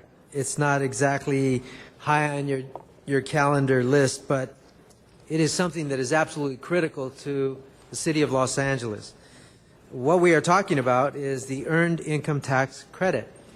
Its tax season is upon us, and it is critical that the people in the city of Los Angeles get their fair share of tax returns. Unfortunately, we're still not there yet. And over the years, we have mounted numerous efforts to improve the return that we get, but we still have a ways to go. So today is National Earned Income Tax Credit Day to remind people that they may have a return in taxes coming to them. The Earned Income Tax Credit is a federal income tax credit that reduces the tax burden for low-income working households. I don't need to tell you, in Los Angeles, that's a huge segment of our economy and population. This is an incredibly helpful program that too often goes unclaimed by people who need it the most. The EITC and child tax credit combined can result in more than $6,000 in refunds per household, depending on the number of children, of course. Last year, more than $1 billion. I'm going to repeat that. More than $1 billion of earned income tax credits went unclaimed in the state of California. So when we complain about not getting our fair share of federal dollars, we need to look at our own earned income tax credit opportunities and claim those dollars. It's part and parcel of that balancing act. More than $300 million left unclaimed in Los Angeles alone. And so this is critical to the city of Los Angeles. Bottom line if more city of Los Angeles taxpayers had more money in their pocket, it would help grow our economy and revolve in our city. So we miss out on $500 million a year in earned income tax credit economic boost. With all our efforts to stimulate our economy, this is one that we cannot afford to miss. So it's unacceptable that in this economic climate, our hardworking families and economy are missing out on these dollars. People need to know that these tax credits are available and how to use them. The good news is that we've been making progress. EITC funds claimed in Los Angeles is rising each and every year, and I absolutely believe it's because of the efforts of the organizations represented behind me. I want to honor several of these groups. First of all, the IRS. You know, it isn't often you get the opportunity to thank the IRS, but I can tell you that they have been incredible partners with the City of Los Angeles, along with our family source centers, with the United Way, with the Center for Asset Building Opportunities, and the Office of Controller, not Wendy Gruhl, John Chang. So I would like to thank them for their participation in this unified effort to give people their tax returns, the money that they deserve, that they earn, that under the federal law they should be provided with. So with that, let me first recognize Connie Stewart. Connie Stewart is with the IRS, and she has been critical to ensure that the message gets out from the IRS that we want you to get your tax returns. So first, let me have her describe the EITC and how we can help low-income families file their returns for free. Connie? Thank you, Councilman.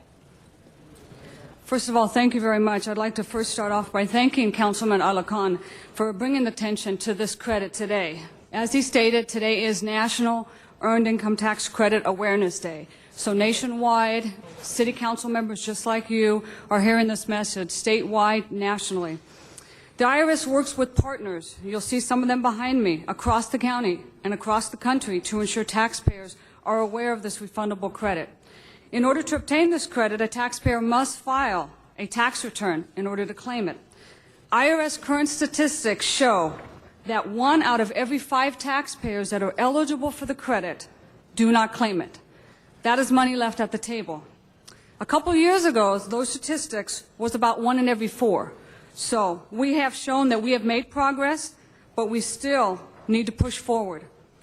The EITC, the Earned Income Tax Credit, can range from as much as $464 for an individual with no children to as much as $5,751 for a family with 3 or more qualifying children. And tell me what family could not use an additional $5,000 in their pocket.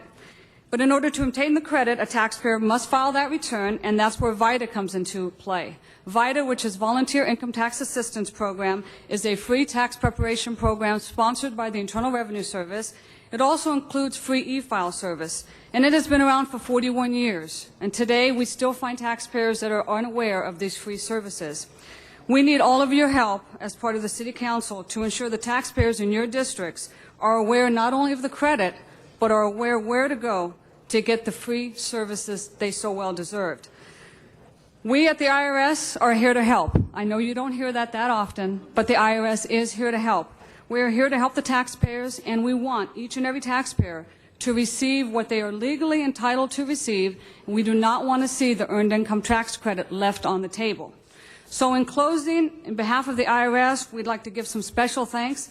Thanks to LA Community Development Department, General Manager Richard Benbow for his leadership and support.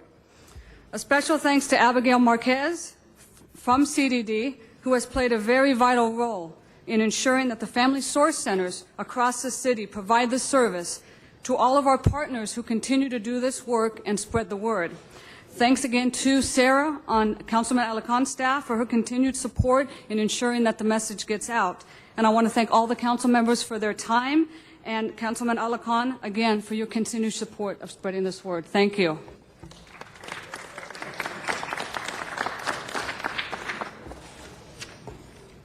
You know, was it President Roosevelt that said a chicken in every pot? Who was that? Well, it wasn't me. No, I say EITC in every household. You can figure out the politics of that. The critical partner in the City of Los Angeles is our Community Development Department. Richard Bimbo has been a tremendous advocate for this, and it works. It fits perfectly into our transition into the Family Source Centers.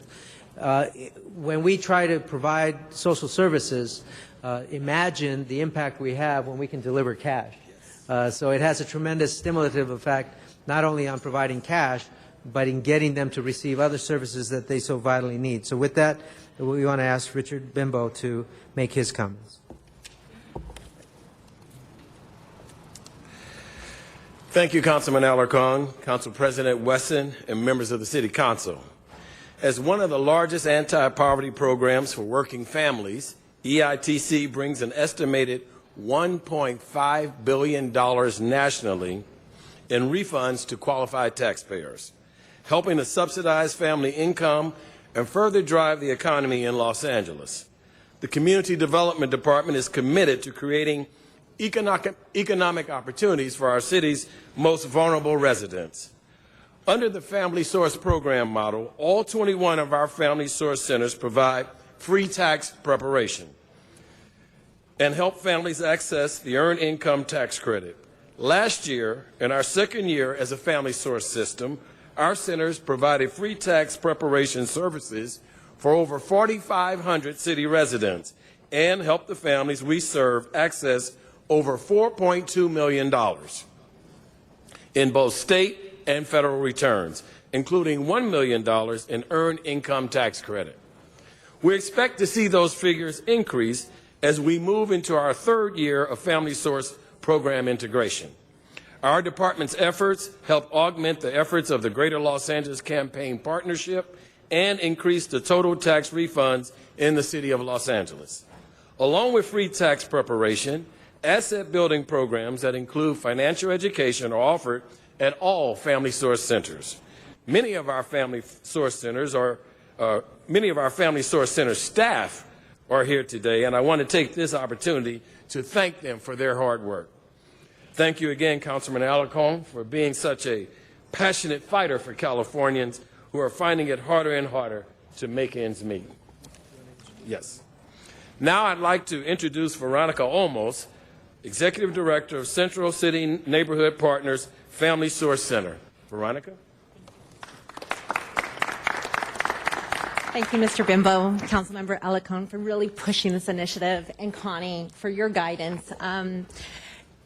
I'm really honored to be here today. CCNP, Central City Neighborhood Partners, is a Family Source Center in the Westlake Pico Union area, and we have been providing free income tax preparation for the last 2 years. Last year, we were able to help our families bring in over $119,000 in earned income tax dollars, and really getting that message out there. This year, our goal is to double that. And today with me, I have one of the families that took advantage of the Earned Income Tax Credit services. We had 2 individuals that were supposed to attend, but one, because of an emergency, couldn't be here. But Maria Antoinette will go ahead and read his statement for him today. Buenos días. Vengo a hablar acerca de Juan Diego. que él es miembro del programa CC.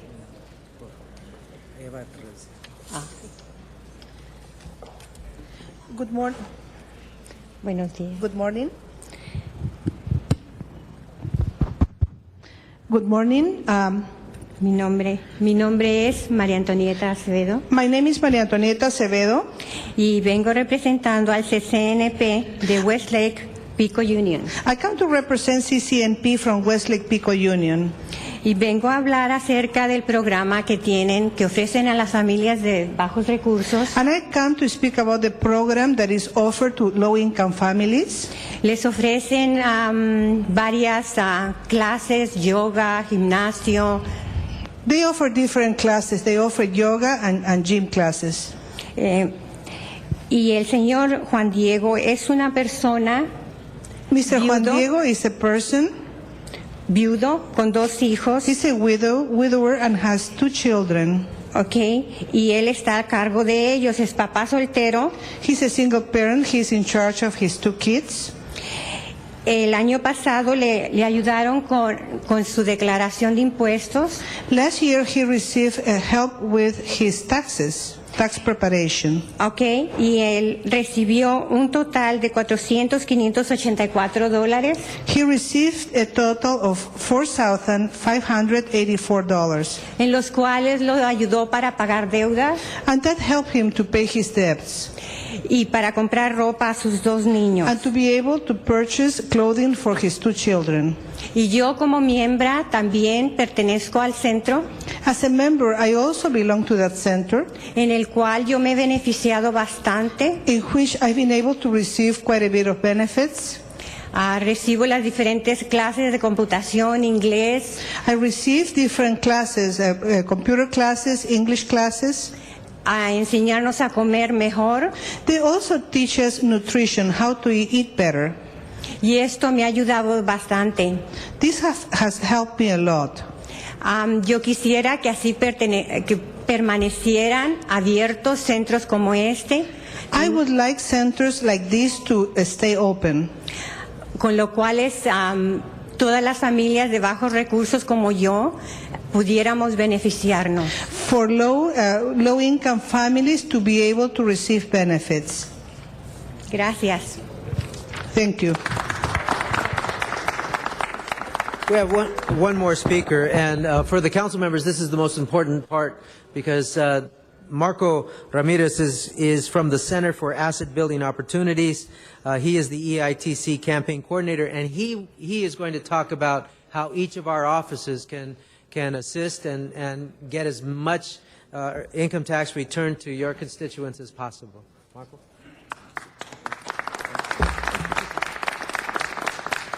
Good morning, and thank you for the opportunity to talk a little bit about this cause.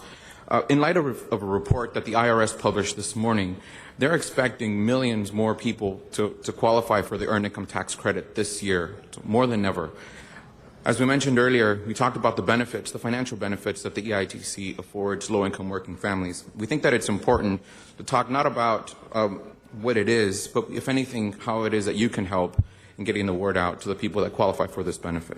One of the problems that we found is that although the financial benefit is tremendous, most people that qualify for this credit aren't aware of it.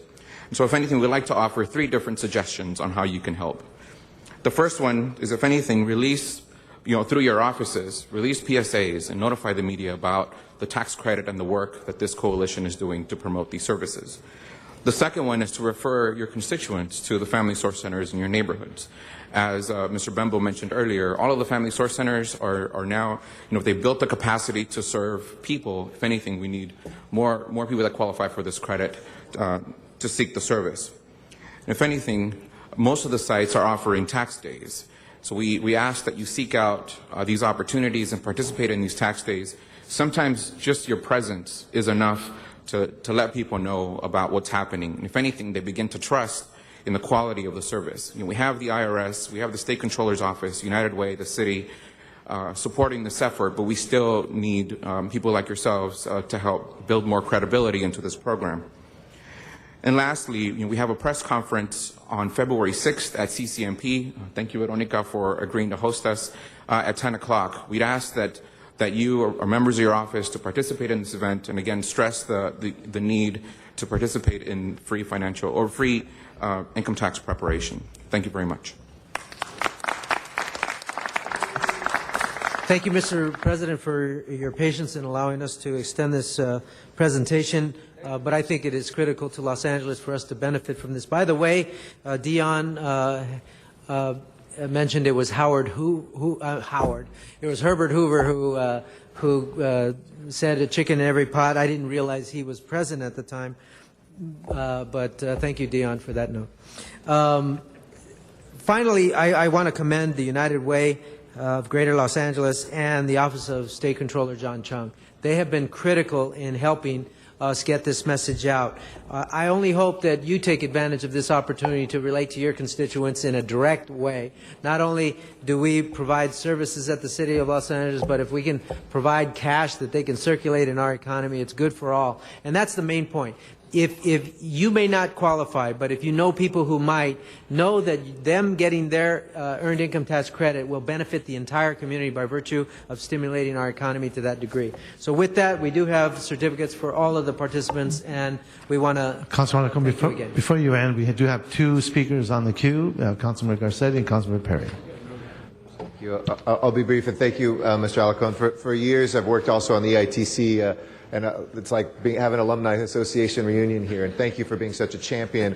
And probably before I was doing it, you were doing it before when you were here previously. But it's really great to see it come to fruition of Family Source Centers. With Abigail and CDD, we had kind of a vision of doing this kind of one-touch shopping. When you're touched by one thing, we don't just leave on the table tax money, we leave on the table healthcare money for children, we leave on the table scholarship money for students, we leave all this money on the table. And we looked at the tens of millions of dollars, actually I think when we calculated it was actually hundreds of millions of dollars that we don't access for things that we already are entitled to. No new legislation, no new programs. We realized it would dwarf any new program we could start in the city to fight poverty. And Councilmember Alarcon's commitment, my commitment to end poverty, starts first with just filling out those forms and making sure that people have that information. So thank you. I do love the IRS. I'm going to say it on the record today. And I love what you do to make sure this happens. And I do hope that we bust through that $1 million ceiling that we had last year and maybe double the money that we have for our families, because there is no better way of fighting poverty than a little bit more money on the table to provide for your family this year. So thank you for all you do. God bless you. Thank you, Councilmember. Councilmember Perry. Suggested to the gentleman who was asking that we participate, and I wanted to make one recommendation, that you could join us all as Facebook friends and get a very wide distribution that way, and it's pretty fast. Okay? Thank you, Councilman Alarcon. I will be passing out the certificates. Thank you very much. Fantastic. Congratulations. IRS in the house. And no need to run for cover. Huh? Family Source? Just. I was going to give it to the real people. She quickly said. I'll pass it along. Yeah. Center for Asset Building? Good job. Thank you. United Way. And then John Rosenthal. Thank you, Councilmember. And our next presentation, thank you for that information, Councilman Rosendahl, to conclude the presentations.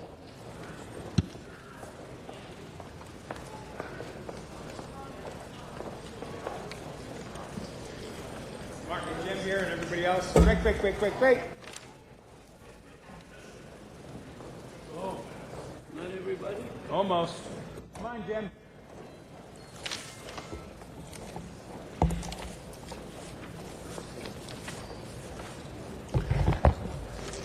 Good morning, colleagues. Today's a very interesting moment here about getting prepared and ready for what might happen to our great state. We all think every now and then we got to get earthquake ready. We got to do it. We got to get our act together. Maybe that's going to happen. And I represent the coastal community with Venice and Del Rey, Playa del Rey, that are on the ocean front. Mike, where's Mark Jackson? I want to see him, but come on over here first. He is in charge of the National Weather Service in the Los Angeles area. And Jim Featherstone, where's Jim? Right there. Come on over there. Great, Jim. Who is the head of the city's Emergency Management Department.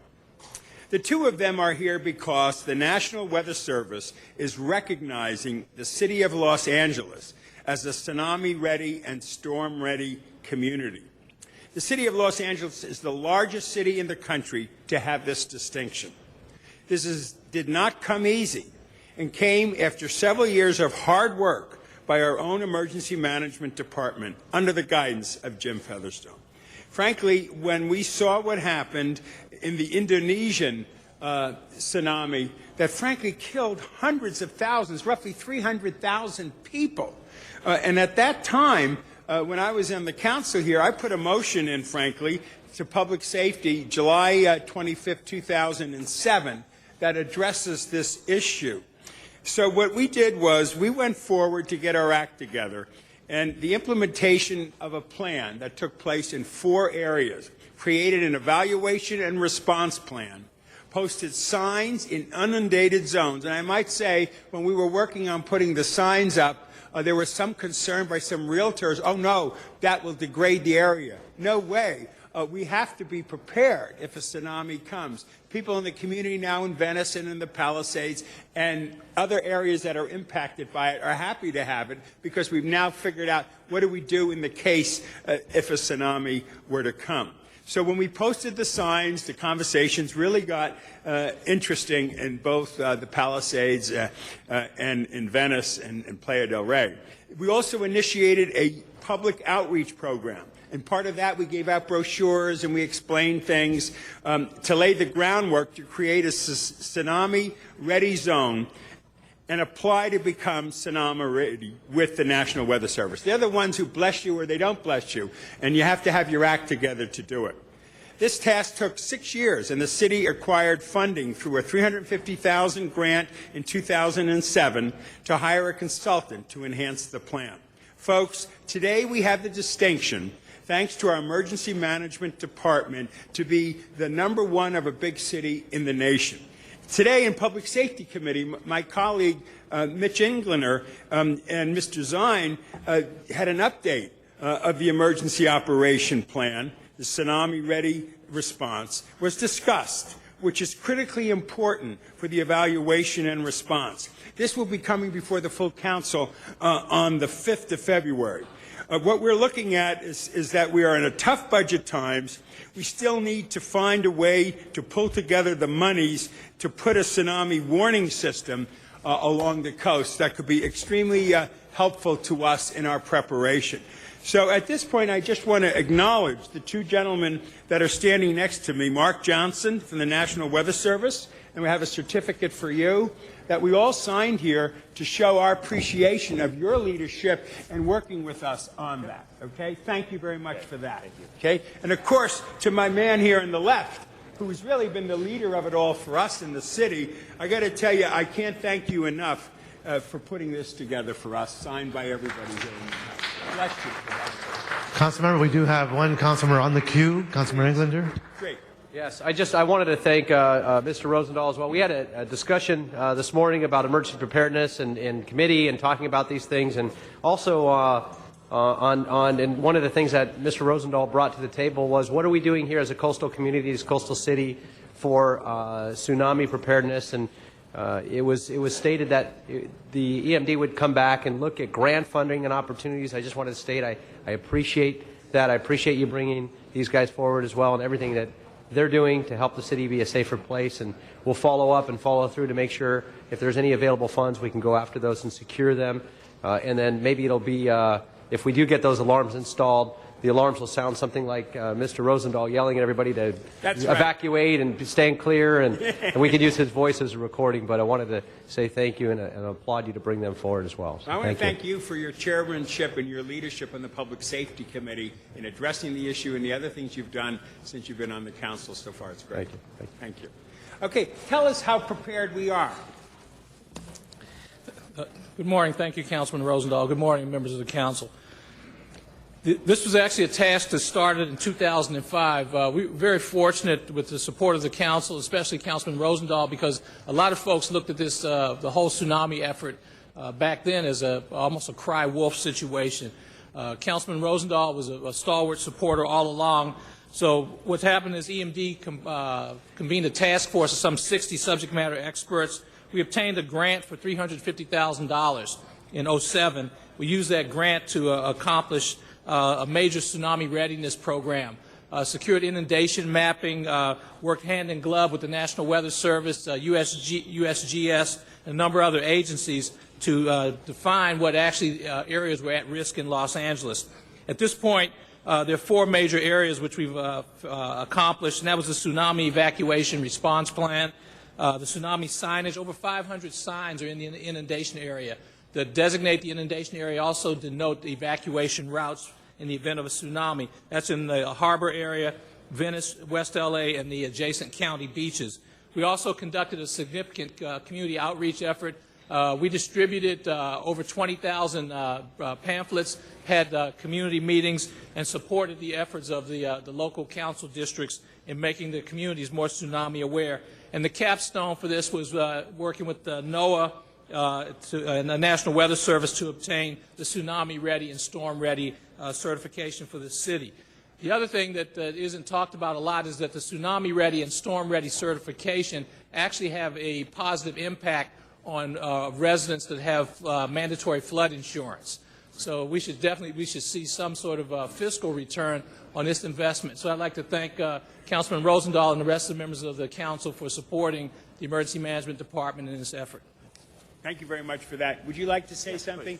Because my biggest question to you is, will we put buoys or something in the water a distance from it to give us some pre-warning? What more do we need to do besides a siren, which I think is important? We've already done a lot just by this designation and achieving this unbelievable criteria that it will make you more safe in the long run. That the Tsunami Ready and Storm Ready programs, the Storm Ready is actually a prerequisite for Tsunami Ready.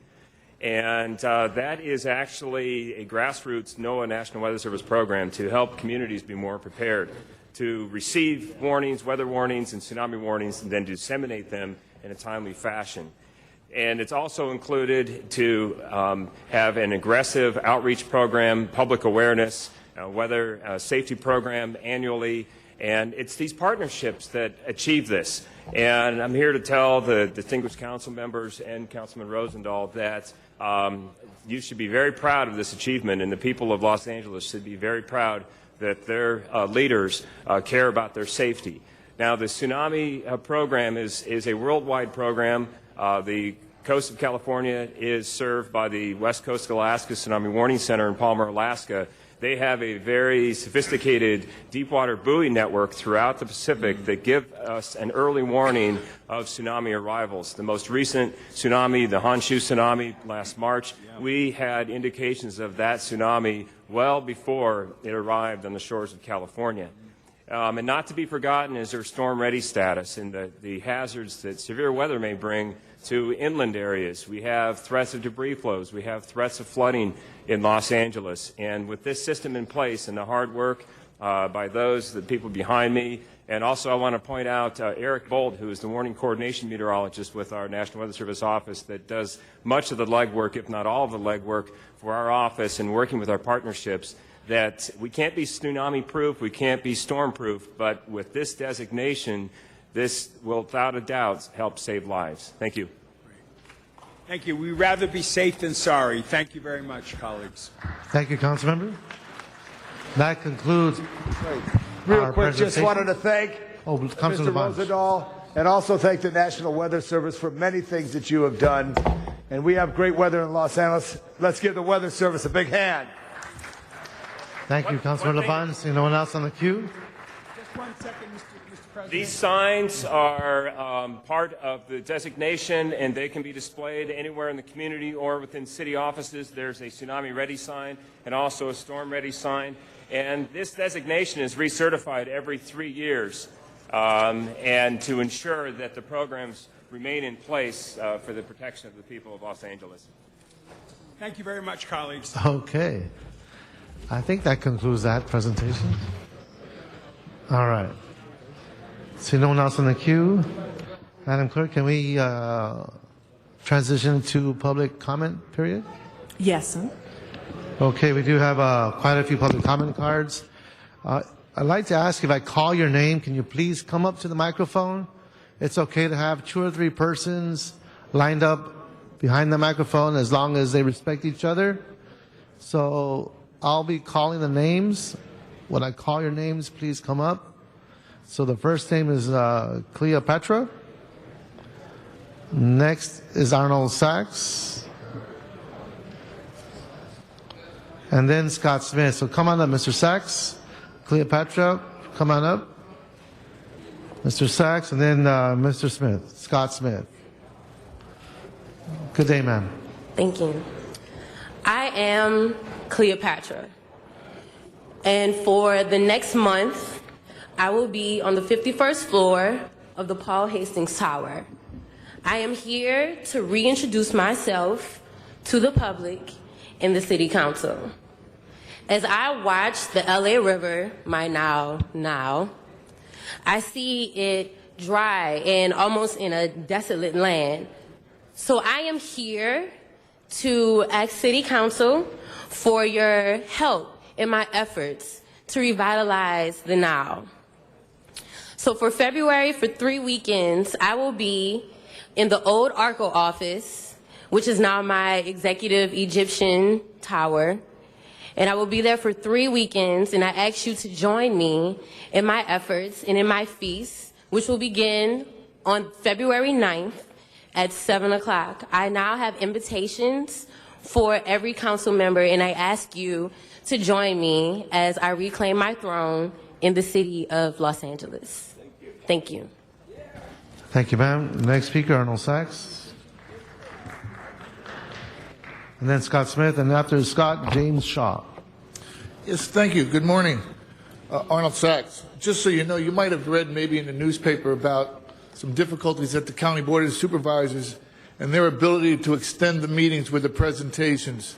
Today's presentations only went an hour and a half. So you're still within a time limit, whatever that means.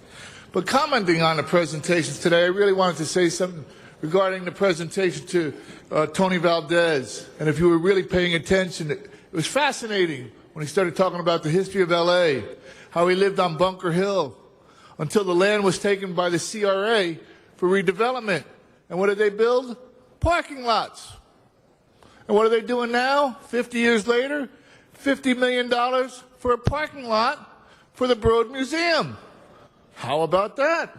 And then he also mentioned that he lived in a house, a Victorian house, that was subdivided into many apartments. And what did the council entertain a couple of days ago? A house or a property in Jan Perry's, the honest Jan Perry's district, that had been subdivided into 30 units. Imagine that. And then on top of everything else, he mentioned Art Snyder, Councilman Art Snyder. And wasn't he kicked out of the council for having some kind of swarmy land deal where he was buying property downtown here for maybe development for the Gold Line, and also buying property in Mid-City where he got caught in a real estate scam? Yeah, that's the Art Snyder. So 1, 2, 3.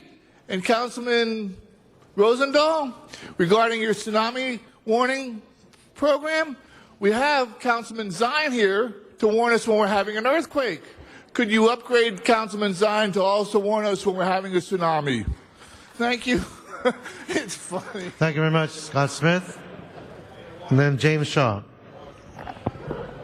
I'm with the Union of Medical Marijuana Patients, and yesterday at the Planning Commission, it was asserted by the City Attorney's Office that the city does not have the tools to regulate medical marijuana dispensaries. That's not the case at all. The city has had 100 years of public nuisance abatement laws, and we're passing around a motion today that we would suggest the council consider ordering the city attorney to aggressively use those laws against the bad operators in our industry. If that is not enough, we also have passed around a draft ordinance called a soft ban or a ban in abeyance, which would achieve many of the goals of the gentle ban, but it would be upheld if the PAC decision is favored by the High Court. And it would not have the downside of the gentle ban. The downside consists of three things. First of all, you can't send patients home with 1.5 million plants and not have trouble with having mini pot farms in every neighborhood. Secondly, marijuana is very difficult to grow. Most patients will give up, and so they're going to turn to the black market. Both those factors will drive up neighborhood complaints and crime significantly. And finally, litigation. If you put out of business 350 dispensaries and the High Court decides that a ban is illegal, the city is going to be facing very serious damages. So we would ask the council to carefully study our two motions, other possibilities, slow down the process, and don't jump over the litigation cliff that the city attorney is urging. Thank you. Thank you, James Shaw, Cheryl Eichley, and Pete Thottam. Like to come on up? James Shaw, are you here? Cheryl Eichley? Pete Thottam, come on up. Ruth Sarnoff. Ms. Eichley, come on up. I'm assuming James Shaw is not here anymore. Hello, my name is Cheryl Eichley, and I'm a constituent in District 4, and I'm a member of Occupy Los Angeles, and I speak for myself today. And I wrote a little speech. Freedom of speech is not free. They say hindsight is 20/20. As we look back on history, we remember what's truly important. We can see what went well and what did not. We can see what kept the public safe and what did not. When we look back on history, we don't think about how much it cost to imprison Birmingham's youth during the civil rights movement in the South. We don't think about what we do think about is their personal sacrifices and what it afforded us all to be that much closer to that more perfect union that our nation has always strived for since its inception. When we look back on history, we don't see reports about how much it costs the fire department to turn on those hoses against those brave children. No, what we see are the photos when we look back in history of the water tearing the shirts off of those young activists. We don't see the police report about how much it cost in overtime for those officers who were paid to sick their dogs on the youth that helped bring us more social equity today. When we look back in history, we don't see reports about the cost of the bullets at Kent State or the damage to the lawn from the bodies that lay on that campus. The freedom of speech is not free. It can cost you your life, and it can cost you your liberties. But it can also buy you, your family, and generations to come a better life and more equality. What about the cost of Wall Street and the illegal, unethical banking practices? This is the cost of democracy to stand outside City Hall. Thank you. Thank you, ma'am. We have Pete Thottam, Ruth Sarnoff, Felicio Ford. Good day, sir. Salutations. So, I spent the morning going through the city's website trying to find a copy of the city budget. I found it. It's buried. It's buried in there, the proposed 2011 and 12 budget. You have to find it. Once you do, there's a wealth of information in there, and I'm reviewing that. I'm here on behalf of Occupy LA as a member, not as a speaker for the organization, and on behalf of myself. I wanted to let the council know that Wells Fargo has invited Occupy LA, Occupy activists, Occupy the Rose Parade, Occupy activists from Southern California to a special meeting that will be held on February 6th, 3 p.m. The top regional representatives, John Sotomayor and Susan Stouffer from San Francisco, will be flying down to discuss the foreclosure crisis in California and what Wells Fargo can do to help address Occupy's concerns about that foreclosure crisis. As you all know, 1 out of 4 homes no longer has any equity in it. The foreclosure crisis is only growing. The home sales numbers continue to decline. Last year was a record low in terms of construction activity, and the spin on new sales is just a spin. The reverse mortgages problem is emerging, and that will get more and more of a media highlight. I stated once before in council chambers that during my 27 days out there on your lawn, exercising the free speech that Cheryl was talking about, I met at least 20 different people who had their homes foreclosed on, people who have lost their jobs, who are suffering, who are unable to pay these gargantuan mortgages that were built during a Ponzi scheme that benefited a bunch of bankers and their highly paid C-level staff. I ask you in the weeks and months to come to cooperate with the efforts to reenact a mortgage foreclosure moratorium similar to the one that was in 2009. We are going to push for a 6-month to 1-year moratorium. Stay tuned. Thank you, sir. Ruth Sarnoff, and then Felicia Ford. Ruth Sarnoff. I would like to ask the council if you might consider a review of the Safe Cities initiative, because it depends on what side of the dividing line or of the gap, the big gap in our society between the extremely poor and those that are kind of making it. If you look at it from the standpoint of the poorest people here, there's a fine line between enforcing laws like jaywalking or spitting on the street or these kinds of crimes, which is the focus of a program that, by the way, was to be a 9-month program, and it's now been over 5 years, and we don't see much improvement in either the way people have to live on the streets here in Los Angeles, particularly in Skid Row. And I would urge that you have agendize a community-wide discussion of the Safe Cities initiative and what policing priorities in the city should be.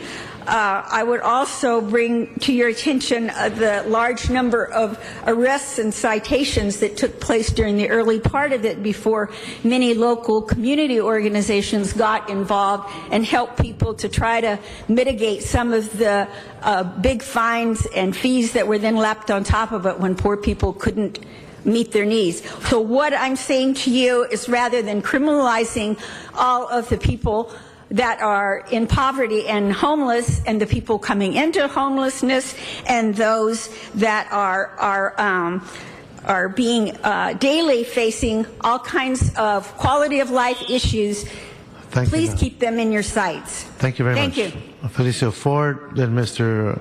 Juan.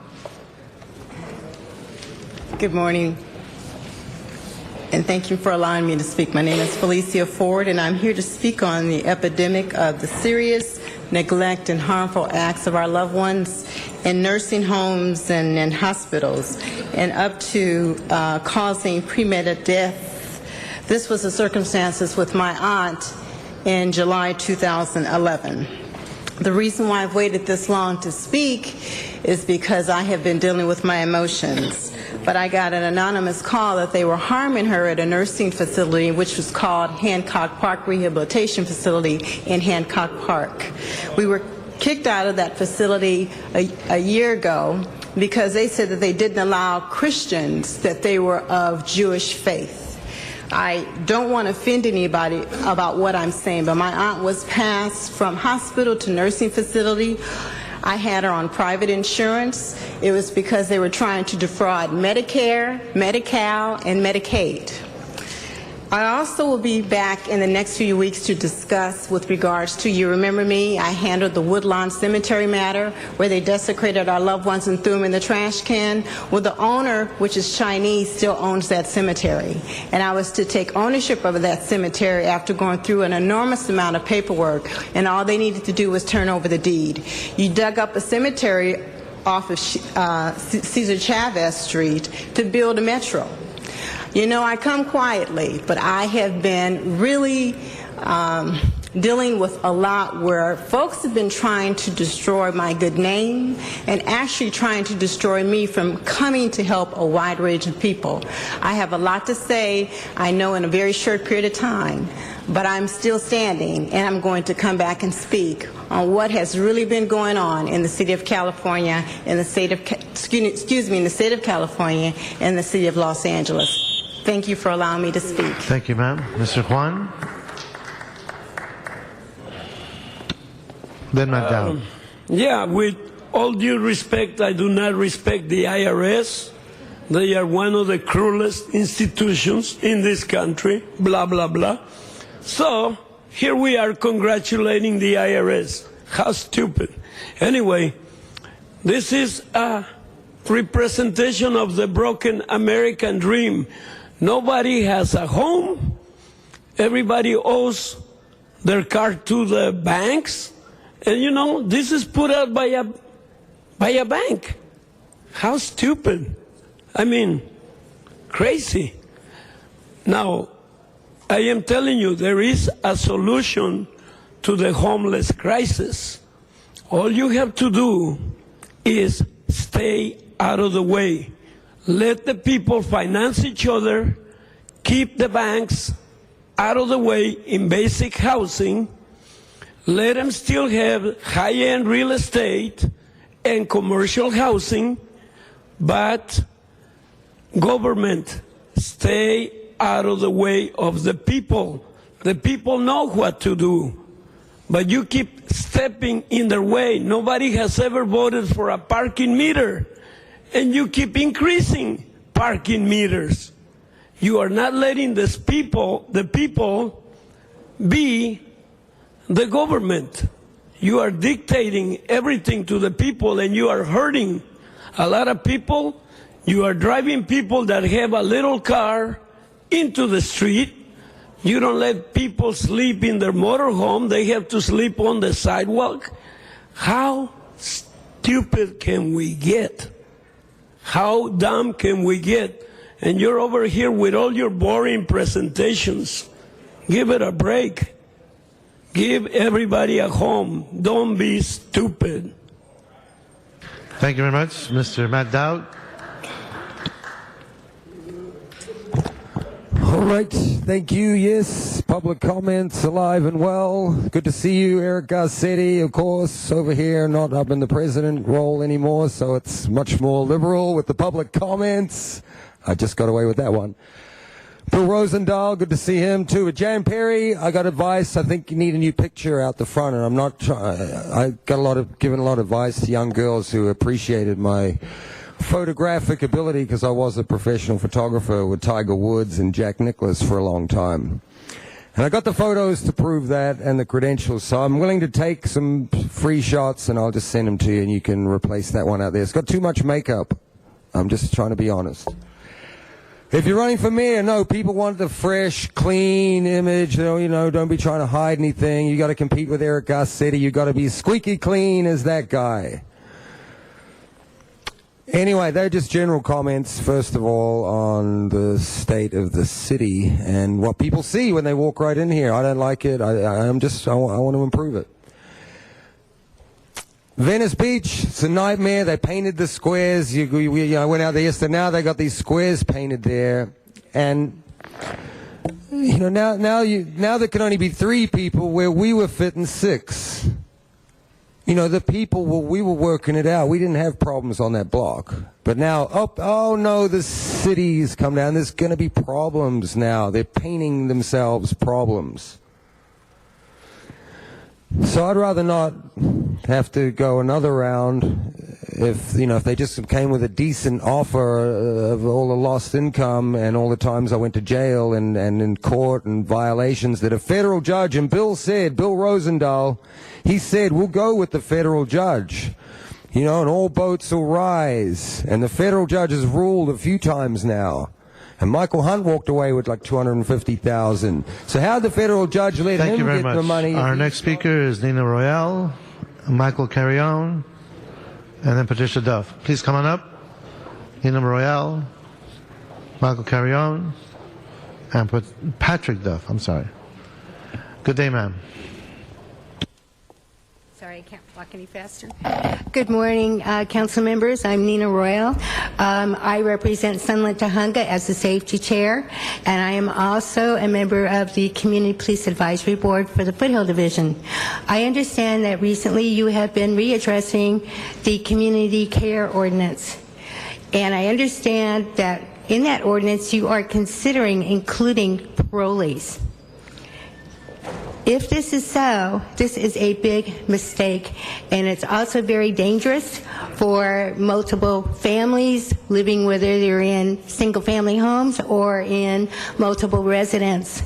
I think this is very, very dangerous, and I hope that you reconsider, and you need to do something about this community care ordinance. It's been on the books for at least 3 or 4 years, and you've done nothing yet.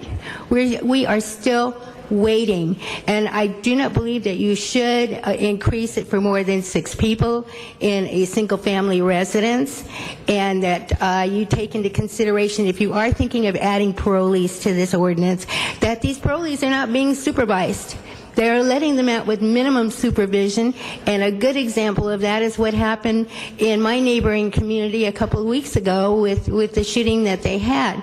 So I urge you, please, do not include parolees in this community care ordinance. They do not belong there. They need to be somewhere in an industrial area where they can be better supervised and not a menace to anybody else. Thank you very much. Thank you. Michael Carrion, and then Patrick Duff. Yes, my name is Michael Carrion. On my way here today, I saw 43 illegal police vehicles parked. And we talk about retaliation. On May 8th, the LA Times states, Los Angeles police officers are the ones suing the city. Wow. They got over $18 million in the past 10 years. The Los Angeles Police Department suing the city that they work for and getting millions and millions. Why? Because people like you don't do anything about it when you have the opportunity. Greg Smith said, oh, he's uptight, upset, everything about this, but he did nothing while he was here. Why? Because he's a police officer.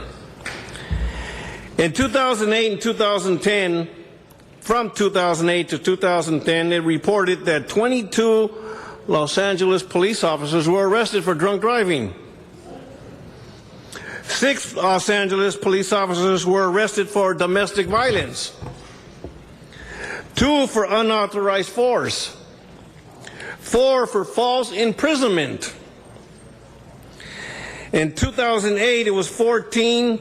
Or now you're starting to give them conditional reprimands.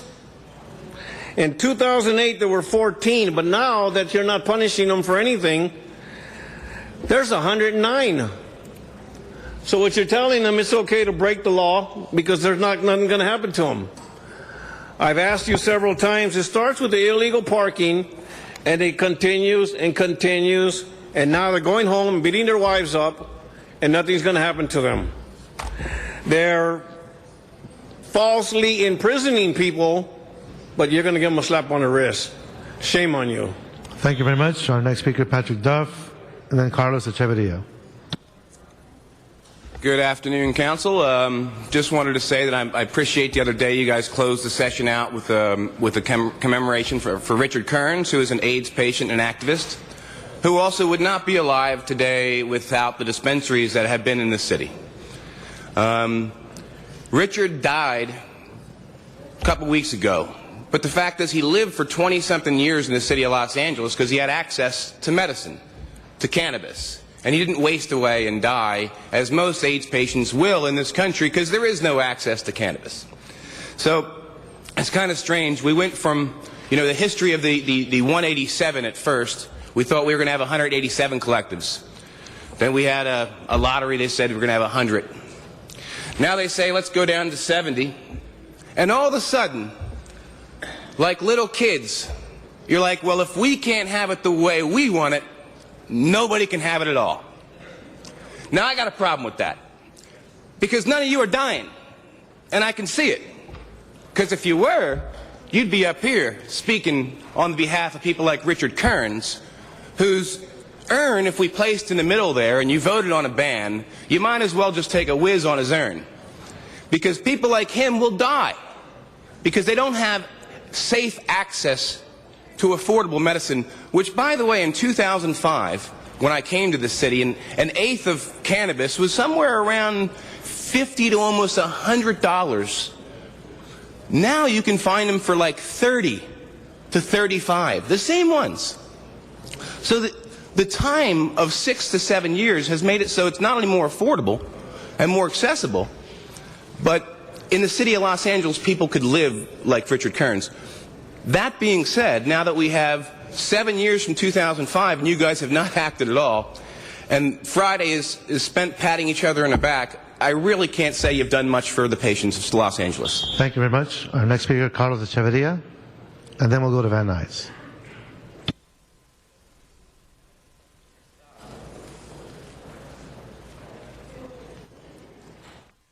Two minutes, right? All right. How you doing, Mr. President? People right here. How you doing? Name's Carlos. You remember me from last week, LA Film School. Keeping it exclusive. I just see you guys just keep doing the same thing. Remember I came last week and you guys are doing the same. Hey, can I cuss? Is that all right? No, I can't cuss? Why is that? Freedom of speech. What happened to that? All right, so like I was saying, Carlos, right? LA Film School. Garcetti's not even right there. I like his smiles. They're beautiful. Let's get down to business. Why don't we get down to business? Like you have these people right here that are always speaking. Like every week you see them speaking and speaking and you guys still don't say shit. But, oh, my bad, I'm sorry. Freedom of speech, I forgot. How about you guys come up with a solution? What happened yesterday? Sunset? Remember those people right there in front of the CNN? What happens when they keep growing and growing and growing and growing? Unstoppable. Blacks, Hispanics, Koreans, Japanese, all of them. Imagine all of them together, just all of them together. And then they say, they put the finger up and say, F you, we ain't working for you no more. Mic check, 1, 2. When they say, oh, we ain't working for you no more, what happens to the man? What happens to him? He's going to be mad because the people ain't working. And they have to be working, right? Kids need to go to school. Them other little grants and all that little bullshit, that's going to go right through. All right, you know what? Here, I apologize. Please. I apologize. Mr. President, he should be reminded to use language that's fitting of the decorum of this office. G shit, so shut up. Hey, that's it. Cut his mic off. Mic is off. Councilmember? We keep having people that use profanity just for the purpose of disrupting a meeting. This guy is definitely doing that, so please shut down his microphone. The mic is off again, disrupting the council chamber. Please, you're gone, sir. Please escort the gentleman out. Wayne Katersky over at Van Nuys. Again, for disrupting the meeting, for using language that is disruptive to the meeting. And for the record, Mr. President, he's still disrupting the meeting as he's yelling, as he's being escorted out. The meeting is at a standstill because of that, gentleman. Thank you, sir. Okay, Van Nuys? Yes. Wayne Katersky? Yes, we are Katerskis. So, thanks to that young man for saying those terrific words, because somebody needs to disrupt the meeting. Somebody needs to get you people to stop what you're doing. So what are you doing? Well, Wednesday, over here in Van Nuys, this is a crime scene. I'm over here at a crime scene. We had a city redistricting commission meeting. And at this crime scene, you handed 15 council district maps 6 hours before the meeting. And somebody said, doesn't that violate the Brown Act? And the city attorney's representative said, no, this commission can do whatever they want and pass whatever they want, and they did. And in this, our friend Eric Garcetti's always promised the Koreatown people and all those campaign donations and Tom LaBonge on his side of it and all those buildings and all of that stuff that they're putting that investment in, it's saving that part of LA from economic ruin, that they, the next time around, would get their very own single council district member and that it would be in the CD13. You lied. And hundreds of these people showed up here to this meeting. And they had to wait 4 hours and they had to go home. Many of them were seniors. So you're redrawing the map for 15 council districts that divide the people who pay the bills. They divide the communities that matter so that you can maintain your power structure. That's why that young man is using those words, because he really doesn't understand how this all works. It's a machine. And Mr. Buscaino is not even here today to vote on the SSC increase. Thank you very much, sir. Next speaker, Herbert Thompson. Hello, Mr. President, LA City Board members. I'm here today to give a special thanks to Dennis Zine, 3rd District Councilman, to Tony Cardenas, 6th District Councilman, also to Richard Alicon, 7th District Councilman, and also to Angelica from the Mayor's Office for attending and assisting with the Victim Assistance Program meeting that we have and some of the work that we're doing in Van Nuys and San Fernando Valley. Also, I'm here today, Mr. President, to seek your expertise on a matter regarding an unlawful detainer for Pacoima Community Youth Cultural Center, which has been existing since 1977, which we haven't received any funding or any support, but yet we're being evicted.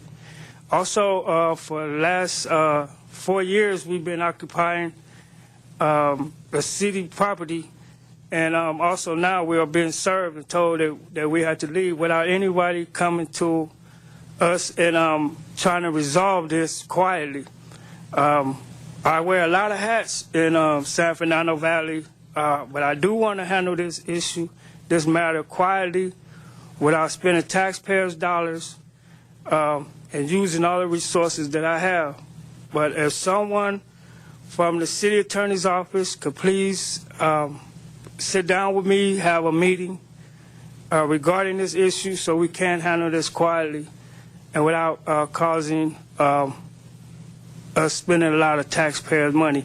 So, Mr. President, if you could please direct me and give me some assistance in how to go about handling this in a more better manner. Mr. Thompson, if you can provide your name, the location of the subject site and the council district, and we can start there. Provide that to the office that's nearby, which I think is Councilman Cardenas, and or to the General Services Officer at the entrance. With that information, we will follow up with you. Thank you. You're welcome. Okay, that concludes public comment. Madam Clerk, what's in front of us? Item number 1, called special for cards. An amending motion 1A has been circulated.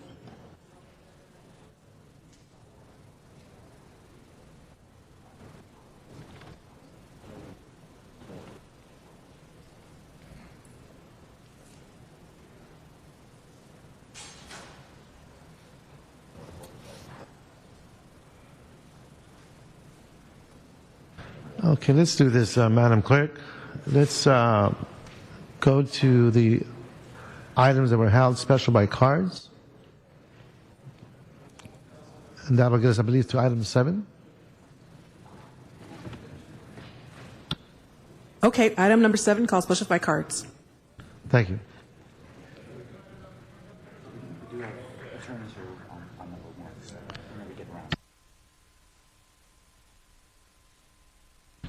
Public comment, we have Mr. Arnold Sachs and Matt Dowd.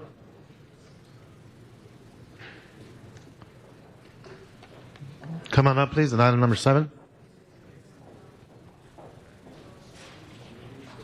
Arnold Sachs, Matt Dowd.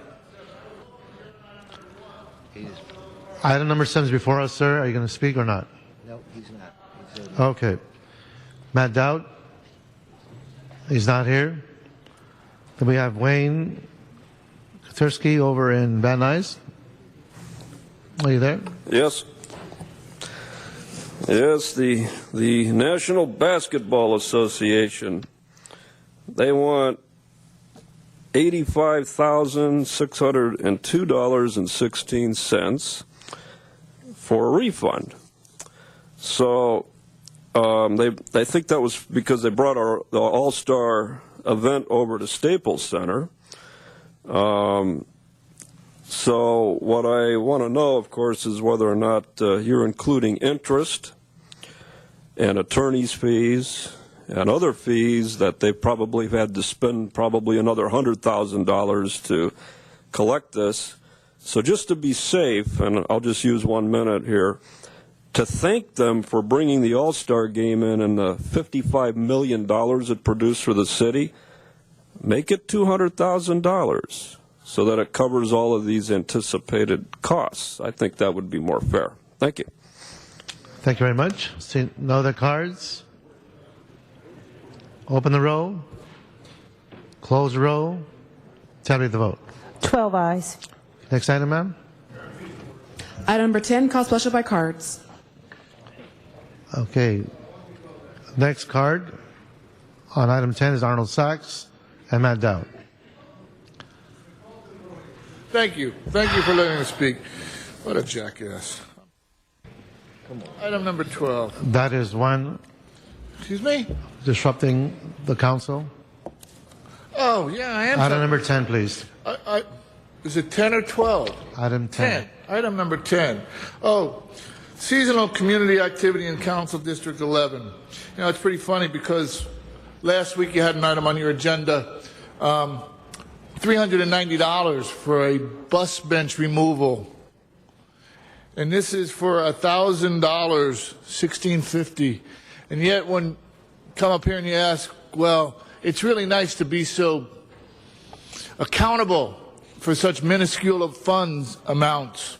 And you say, well, CRA is getting an increase in their budget to almost over $600 million. $600 million. And you ask, well, what are those funds going to be used for? Well, we can't account for that. But we can damn well tell you what $1,600 is going for. No, we don't. We don't even seasonal community activities. But we can damn well tell you what $370 is going for. It's for a removal of a bench in somebody's district. That's really nice to allow the public such insight into the workings and the accountability that's involved in running the city. Does that include the sales tax, by the way, on any of these items? Is there a sales tax involved in this? Thank you for your openness and transparency. But please, preferably, we would like to know about the outstanding projects in CRA, you know, that total almost $30 million. Keep this stuff, well, where you have your head stuck. Thank you very much. Mr. Matt Dowd? He's not here. Okay, let's open the roll. Close the roll. Tally the vote. 12 ayes. Next item, ma'am, with cards. Item 12, call special by cards. Okay, we have Arnold Sachs on 12. Matt Dowd. Let's come on up.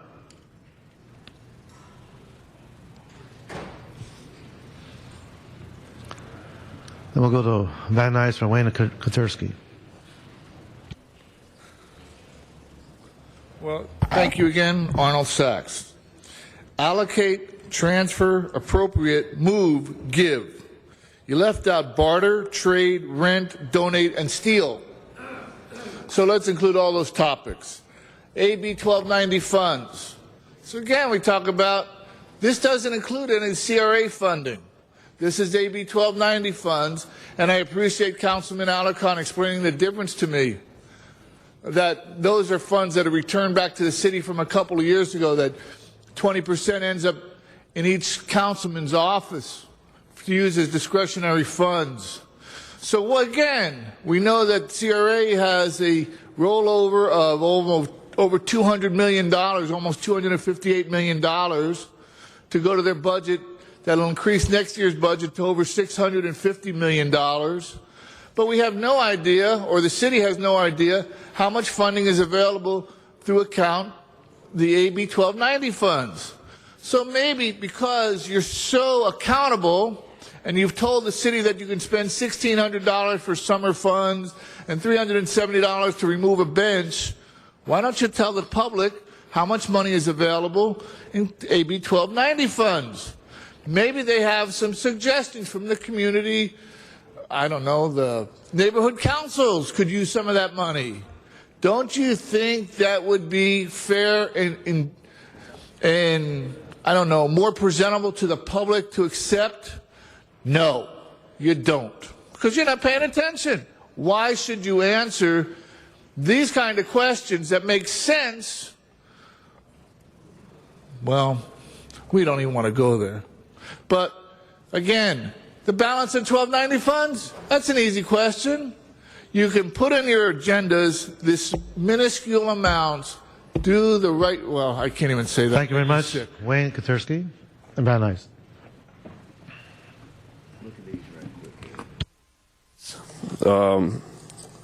To see the breadcrumbs that we used to see things like 50 million, 20 million. Well, we just got little breadcrumbs here. Let's see, $100,000 breadcrumb on number one, a $10,000 breadcrumb. So, well, this is like Mitt Romney, going to the bar, to buy drinks. I mean, this is pocket change, 54,300 for KLM. And look, you put Koreatown Redevelopment Project. Yay! Pay those guys some love and respect while you tear their hearts out and don't give them a council district. Then you got $5,600. Well, and I proposed this rule before. Ed Reyes chaired a committee, and I basically said that if a project was under 100,000 square feet, you should just waive all the hearings and just pass it by unanimous consent. And these kind of things here they're breadcrumbs. So where's the rest of the money? And Christine Essel, you have to admire the work she's done for the city. I mean, she's one of the finest public servants we've ever had, because she's running the CRA, and that they spend money in such conservative ways. So this will pass unanimously. And later on, somewhere down the dark road that everything leads to, everybody's going to go back and look at this stuff and remember the words of Jerry Brown: these CRAs must die, and that money must go to pay the state budget. And you're squirming it away. So keep going. Good luck. Thank you very much. Open the row. Excuse me, Mr. President. This item was previously adopted by Council on Wednesday, January 25th, so Council may receive and file this item at this time. Okay, we will receive and file. That'll be the order. Our next item, ma'am? Item number 1, called special for cards. An amending motion 1A has been circulated. Okay, we've had public hearing on this item before, I understand? No public hearing is required. Okay, so we will open a public hearing, and we'll limit it to 1 minute per speaker.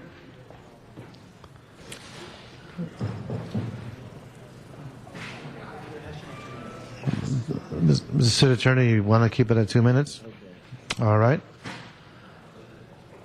Okay, so for cards, we have Jacob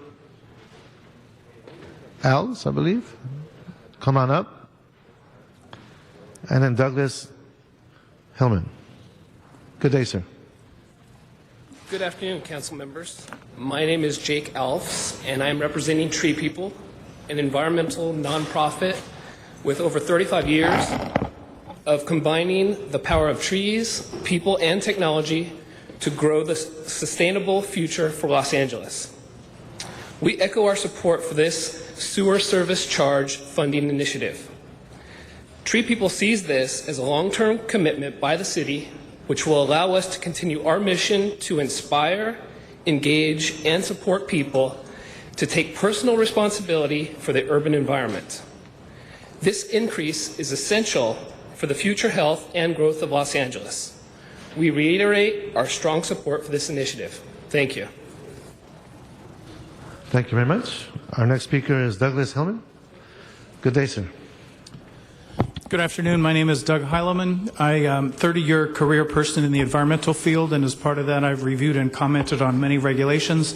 I'm also a sponsor of the Valley Glen Neighborhood Association.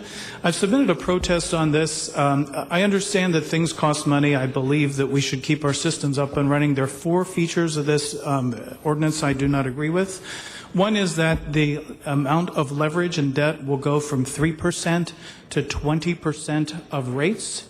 And with an increase of $30 to $40 a month and an increase of 3 to 20% of debt service, the rate I would pay would go up $10, and the amount to construction operations would go up by $2 and change.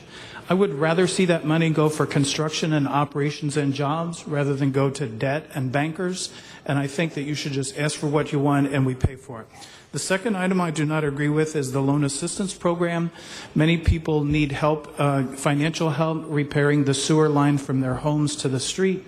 Homeownership, I believe, is a responsibility, and if you do this, the utility becomes a bank. There are problems with deciding who gets the money, how you get the money back, how you chase bad debt. Something that will cost a lot of money that we will pay for. If people need money, let them go to a bank. The third one has to do with low-income subsidies. I believe these programs are necessary, but as I look at what's on the websites available for these programs, there are many ways in and there are no ways out. So that anyone who gets the subsidy may get a job, may get boarders, may get other sources of income. I believe that anyone in this program should have to justify existence in the program on a periodic basis. And the last one is that I don't see in the request for increase much in the way of discussion with the Department of Water and Power. To me, sewer use and water use go hand in hand, and there should be more rigorous programs to conserve water and to reduce those costs as well as sewers and those costs. Thank you. Thank you, sir. Arnold Sachs, Wes May, and Ron Miller.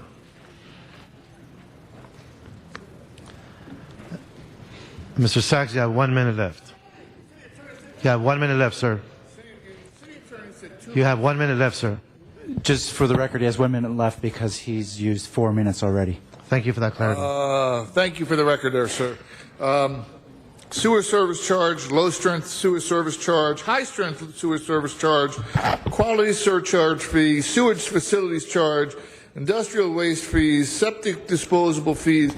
You still have another 14 letters of the alphabet. Maybe you could think of 14 more fees or charges. The important thing also is to understand, like with the fee increase for the garbage that occurred a couple of years ago that was supposed to be used to hire police, and turns out it was used to hire some police and pay more for salaries.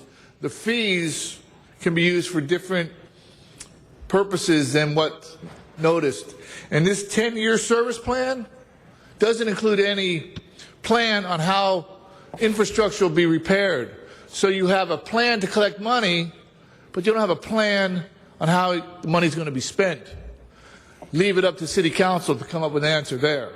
You were in trouble. Thank you very much. Wes May, Ron Miller, and then Luis Arida. Mr. President and council members, thanks for the opportunity to speak. My name is Wes May. I'm the executive director of the Engineering Contractors Association. And our 200 members represent 3,000 workers and 7,000 household members that live and work in the city of LA and greater LA. And we're the heavy underground guys. We do the water and sewer repair and installation. And we're strongly in support of this measure, this much needed measure for infrastructure and sewer repair. We also are currently have many of our member companies and several member companies awaiting to do work under the local hire PLA agreement, where we're already bringing residents from the city of LA back to work. So in summary, our organization is in strong support of this much needed infrastructure repair that will put our members and LA city residents back to work. Thank you. Thank you, sir. Our next speaker, Mr. Miller.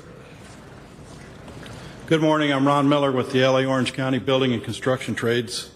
We represent 140,000 craftsmen and women, some of which work within the city family and some that work in the private industry, doing the infrastructure upgrades for the lowest bid and the least amount of people that are required to do the job. Years ago, I worked at the Hyperion on the upgrades that took place there. Before them upgrades, we used to dump raw sewage right into the bay. Now the bay's a lot cleaner. There's fish that actually live in the bay, and it's due to all these structural upgrades we did on the sewer system and the water system. Coming from a plumbing background, they used to say that the plumber protects the health of the nation, and I believe that it's up to everybody to protect the health of the community, and that's why I agree to with this proposal. Thank you. Thank you, Sir Luis Arida. Then after Ms. Arida, Susie Satilera, and then Doug Arsenal. Good day, sir. Good day. Good afternoon, council members. My name is Luis Arida. I'm with IBW Local 11. We represent over 7,000 electricians that work in LA County, including the ones that work here directly for the city. I'm here to speak in support of the 10-year plan. We feel that this rate increase is long overdue, and it's extremely important to rebuild the infrastructure of LA. We're especially excited about the potential for the jobs that will be saved and or created by this plan. So I'd like to just commend the Bureau of Sanitation for this plan they put together. And on behalf of IBEW, I urge you to adopt. And on behalf of myself, as a city resident and ratepayer, I'm asking you, as I did last time I was here, please raise my rate. Thank you. Thank you, sir. Susie Satilera and Doug Arsenal. Good afternoon, ma'am. Good afternoon. My name is Susie Santalina. I'm an environmental engineer with Heal the Bay. I'm pleased to be here today to speak not only on behalf of Heal the Bay, but on behalf of the other groups involved in the Green LA Urban Ecosystems Work Group, just to echo their support, which they gave last time the sewer service revenue increase was brought before you.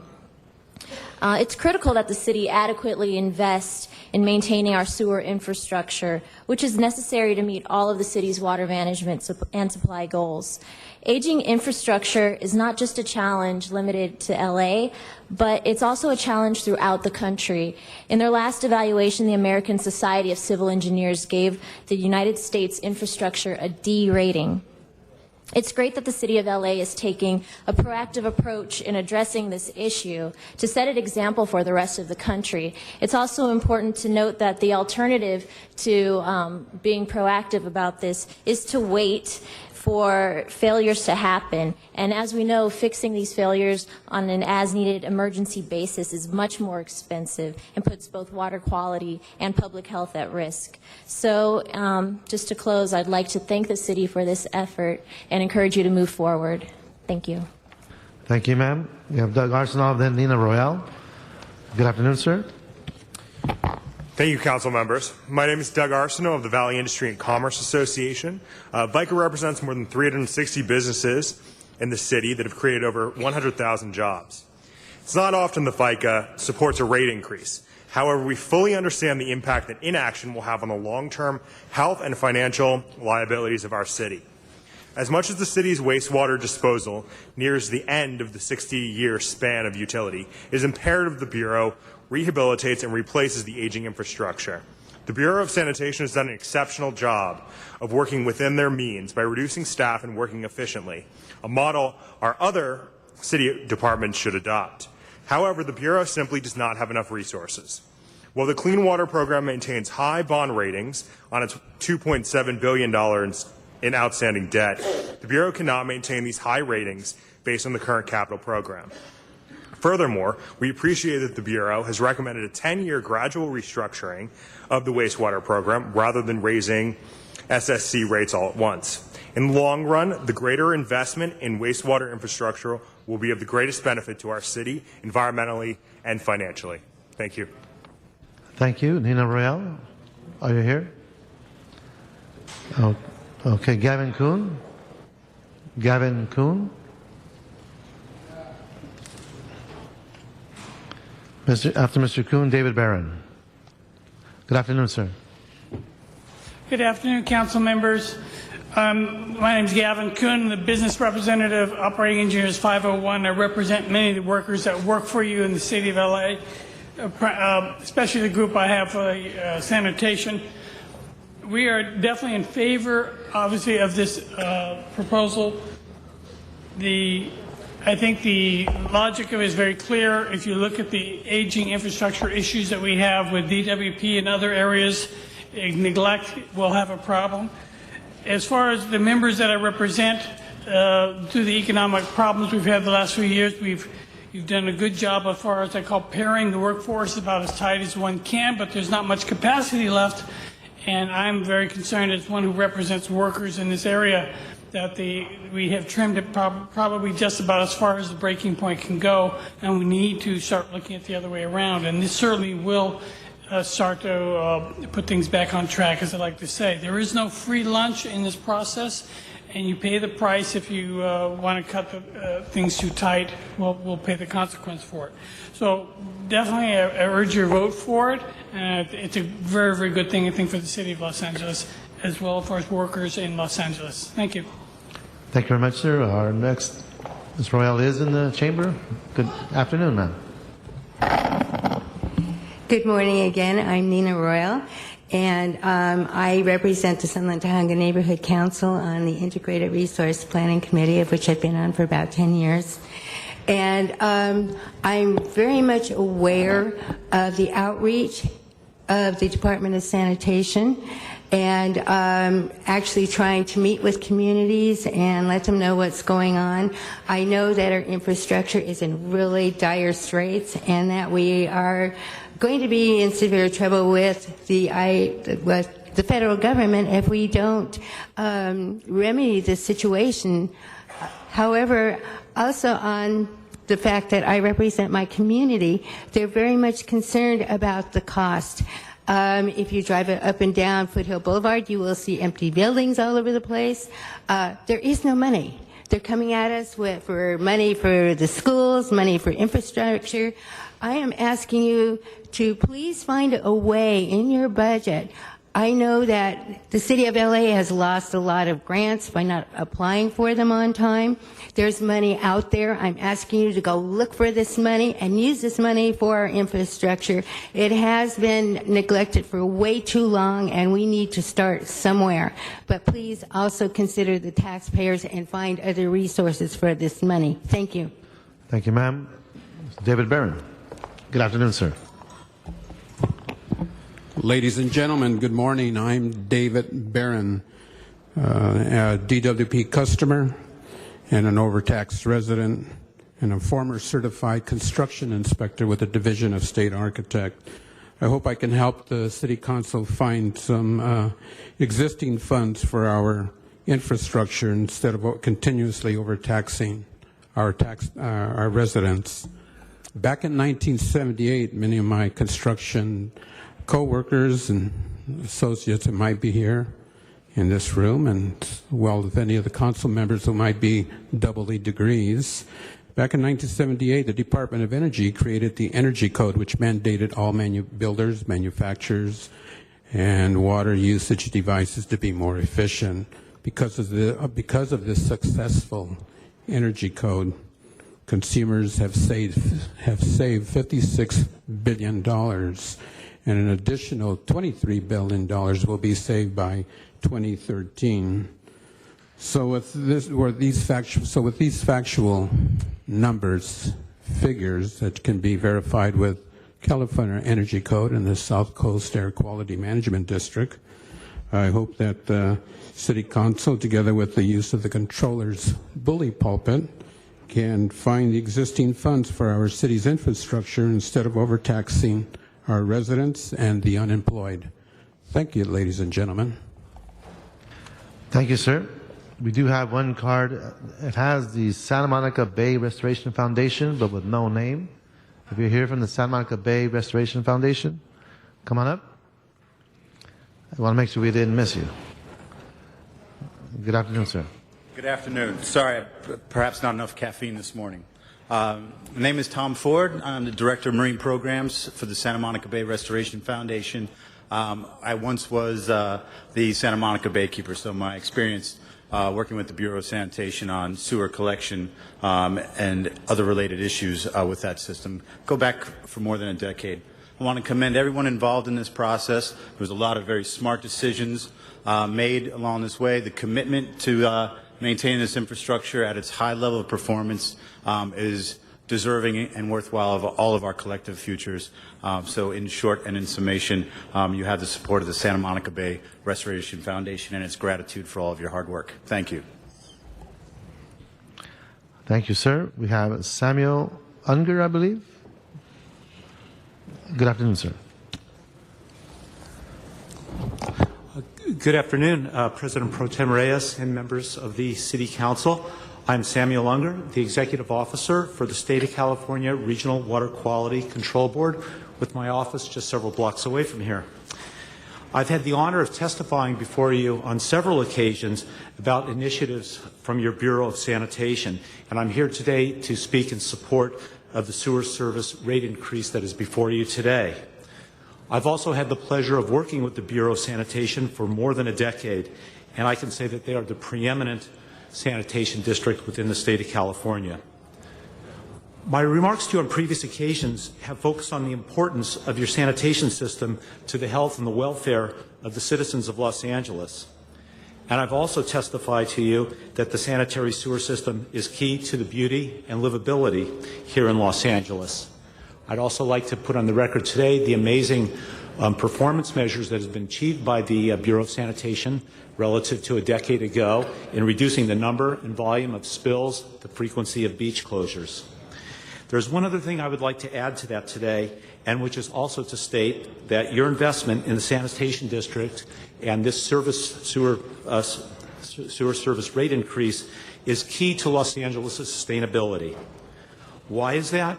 Water resources will be key, and it is absolutely imperative that sewage spills do not meet the stormwater system so that the increasing cost of imported water can be conserved and saved, and greater use of local resources can be put to test. These local resources will be well protected, and they'll be more greatly used in the future, and they'll be well protected by the decision you make today. Thank you for your time. I appreciate the opportunity to speak before you again. Thank you very much. Wayne Kathursky over in Van Nuys and Herbert Thompson. All right. Well, congratulations. You're going to get away with it. A 10-year rate increase that amalgamates into 58% increase in the sewer service charge. What is the sewer service charge?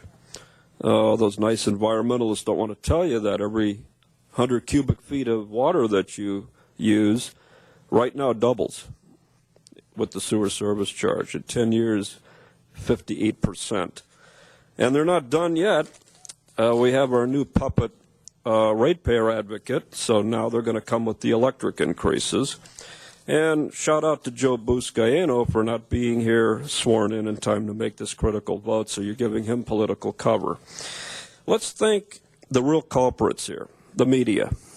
Thank you, Jill Stewart, for not reporting this story. Thank you, KABC Radio, Doug McIntyre, John Phillips, Larry Elder, Peter Tilden, for not reporting this story. Thank you to KFI for not reporting this story. Thank you to the Daily News for not even putting it on their website. Thank you to the LA Times for not reporting this story. And I have an advertisement from VICA. They say, you can fight City Hall. VICA stands up for the business community. Thank you, VICA, for stabbing us in the back. Thank you, Dennis Zine, running for controller, for your yes vote. Thank you for all of the council people on the council. Thank you to the former Janice Hahn of the council. So now we're in phase one of the three-part program that at the end of 10 years, you're going to be paying 250% more than your bill is today. Thank you for destroying Los Angeles economically. Thank you, sir. Our next speaker, Mr. Thompson. Are you there? Van Nuys? No, saying no one else? No. Okay. So we do have one speaker on the queue, Mr. Labange. Thank you. I rise to support infrastructure and thank everyone for their public comment. Let's open the roll, close the roll, tally the vote. 12 ayes. Okay, we have item number 4 in front of us. Mr. President, that was adopted as amended. Okay, adopted as amended. Item number 4. Item number 4, called special by Councilmember Zine. Mr. Zine? Thank you. If we could have the General Manager of the Port of Los Angeles come forward, please. Dr. Natz. Good afternoon, Doctor.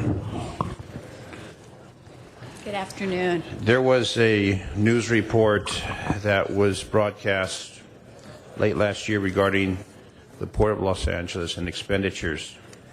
And I don't want to go into the whole hash of what the report was about, but it was about expenditures for a conference.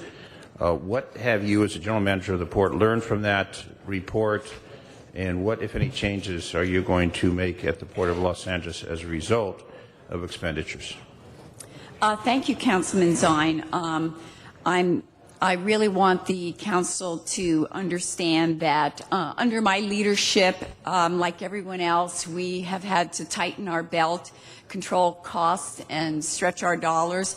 We have done that, and we're going to continue to do that, probably more so going forward, because we now face a competitive threat from the opening of the Panama Canal, which ultimately affects our revenues. We do, however, have to promote the port because it does drive revenues and does drive jobs, but we also recognize that the public has a perception about spending. We've actually decreased our travel budget since 2007 by 48%. But going forward, we plan on doing our promotions in a very strategic and targeted way. And I believe by doing that, we can be more cost effective. It gives us an opportunity to measure the returns on our spending and our investment. And I have to tell the council that the board is really pushing us in this regard as well, because as part of developing our new strategic plan, we have metrics and we're measuring everything. I also want to assure the council that all of our expenditures will continue to be reviewed by our board, and we will also go through a competitive bid process for all our spending. So to sum it up, what have you, as the General Manager of the Port, learned from that report that was published about the incident, or the, shall we say, the conference that took place in Korea?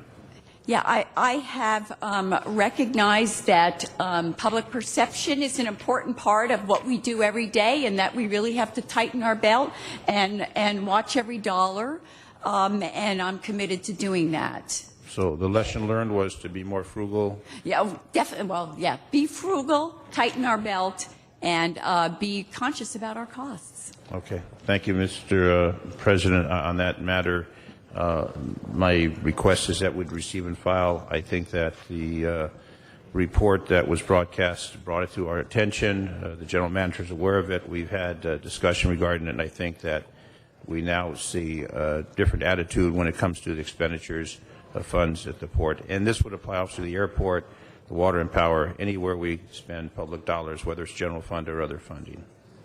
You'd agree? Yes. All right. Thank you. Thank you, Mr. President. Thank you, Councilmember Zine. There are no speakers on the queue, and the one card did exhaust his time. So let's, Madam Clerk, open the roll, close roll, and tabulate the vote. 12 ayes. Thank you very much. And Mr. President, that item was received and filed. Received and filed. All right. Okay. Thank you. Okay. So, Matt, where are we now? Mr. President, do you wish to recess the regular meeting and begin the special meeting at this time? Yes, let's open a special meeting. Let's please call the roll. Alicorn, Cardenas, Englander, Garcetti, Weezer, Koretz, Krikorian, Labange, Parks, Perry, Reyes, Rosendahl, Zine, Weston, 12 members present and a quorum, Mr. President. Okay, we do have items 13 through 16, I believe. Ms. Perry? I'd like to be taken off the board and recuse myself from both items 13 and 14. I have a conflict. Thank you, Councilman Perry. Will recuse yourselves for 13 and 14 to avoid a conflict. So thank you, Councilman Perry. All right, so we have which items again, Madam Clerk? Items 13 through 16 are items for which public hearings have not been held. 10 votes are required for consideration. Okay, do we have any specials, colleagues, on any one of these items? Seeing none, in terms of cards, item 13, let's go there, Madam Clerk. Okay, we have Peter Bottom on item 13.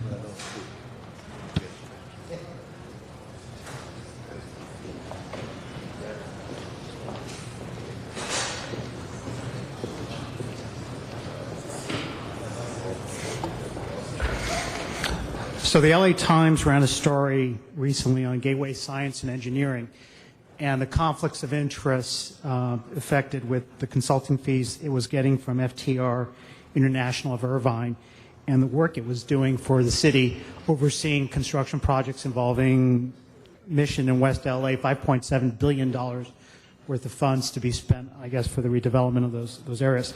The reason I'm here today to talk to you about this item, and I'll be also addressing item 15, is it's in keeping with something I brought to the attention of the council on the football stadium project, AIG.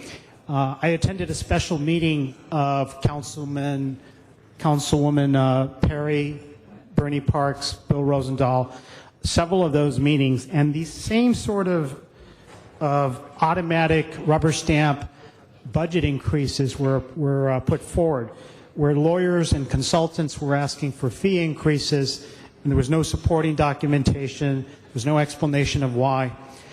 You know, the state is in a huge crisis. This city is $150 million short, I believe, to $200 million short for the upcoming budget. And you're continuing to pay these lawyers and these professional service parties $300 per hour, $400 per hour. There's been no concomitant comparable reduction in their hourly rates. You know, the nation as a whole is having to readjust to the wage scale of the rest of the world. And rather than reflect that reality, it seems like the city council with these rubber stamp approvals is furthering and the enabling of this quid pro quo conflict of interest structure that has been criticized by so many. You know, CRA is one thing, AIG is another. I'll get to the balance of this in my item 15 comments. Okay, Mr. Thunham, if you will, would you like to address item 15 while you're at the microphone? Then we're going to go back to the other items. Okay, so here's the real deal.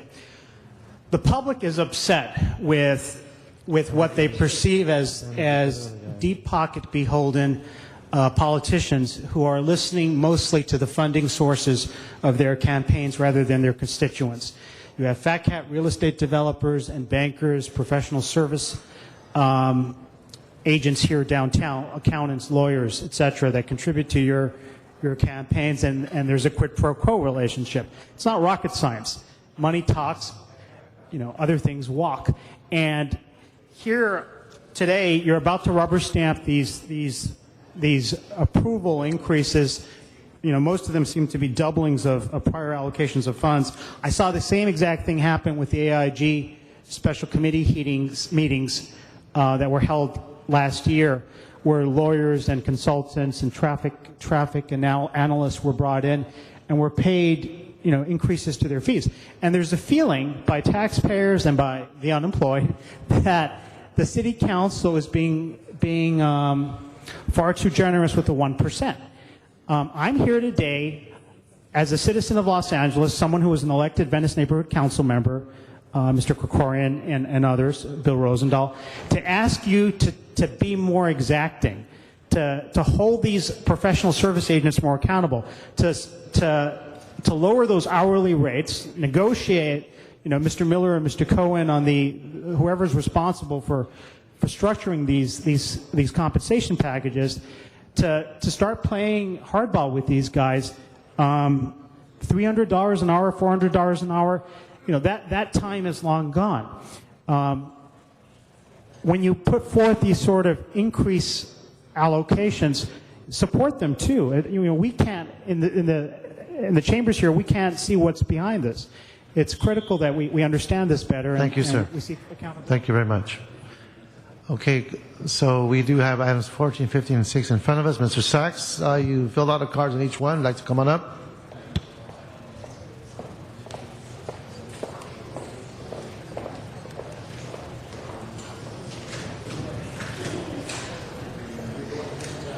Yes, thank you. Good afternoon, Arnold Sachs. It's somewhat shocking because I believe in September, might have been October of last year, that you took some action where you increased the contracts with 7 different legal firms representing the city in CRA activity. And here you are 6 months later, and this is a perfect illustration for you, Mr. President, because you're back to the future. You know how you sat on the Gold Line Construction Authority 5 years prior to it being in existence, that you would be able to bring to the City Council that ability to foresee in the future that you would need to increase these legal fees for these legal representation back in October or September of last year when you redid the contracts, you extended the contracts. So why back then, because, I mean, these aren't really new projects because they really couldn't be new projects because based on the state's elimination of CRA, the agency, new projects only were considered prior to the 1290 amendment, and we see that all the time in your agenda. So they could be new projects, but you weren't aware that they would need the representation back then when you increased the fees allocated to the attorneys that are listed here. I just curious that how on one hand you could be so insightful to sit on one commission, but then when it comes to representing the city, be so out in left field that not be able to realize that, hey, we should look at this and say, let's increase these legal fees by $500,000 now because we know we're going to need the money then. That being said, item 16 refers to the MOU, and would that be a binding or a non-binding MOU? The difference, again, as represented by the AEG agreement to build the new stadium, which is a non-binding MOU. But what's fascinating about this is that it's regarding the Los Angeles City Employee Retirement System and the CRA-LA. First of all, most CRA projects listed on your agendas don't include the LA, and I know it's being specific. But when the City Council can be specific about expending $267 to move a freaking bench, you would want them to be specific about their agenda items. That being said, a lot of items regarding CRA are included, not bound by city financial policies. So what exactly does that mean? Well, it's not bound by city financial policies, except when we have to pay the retirement fees and the benefit packages that are generated by the salaries that aren't bound, or the programs that aren't bound by CRA policies, or city policies, or CRA action.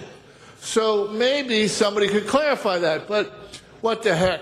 We've already spent time. We've clarified that we're spending $276 to move a bench. This is regarding hundreds of thousands of dollars, and we don't want to spend time clarifying that. You might be able to go online and find the information there. That's how we will communicate with you. Not here, not in chambers, not openly and transparent, and certainly not back to the future. Thank you very much. There's one last card. It says District 14, Highland Park, 942, but no name on number 16.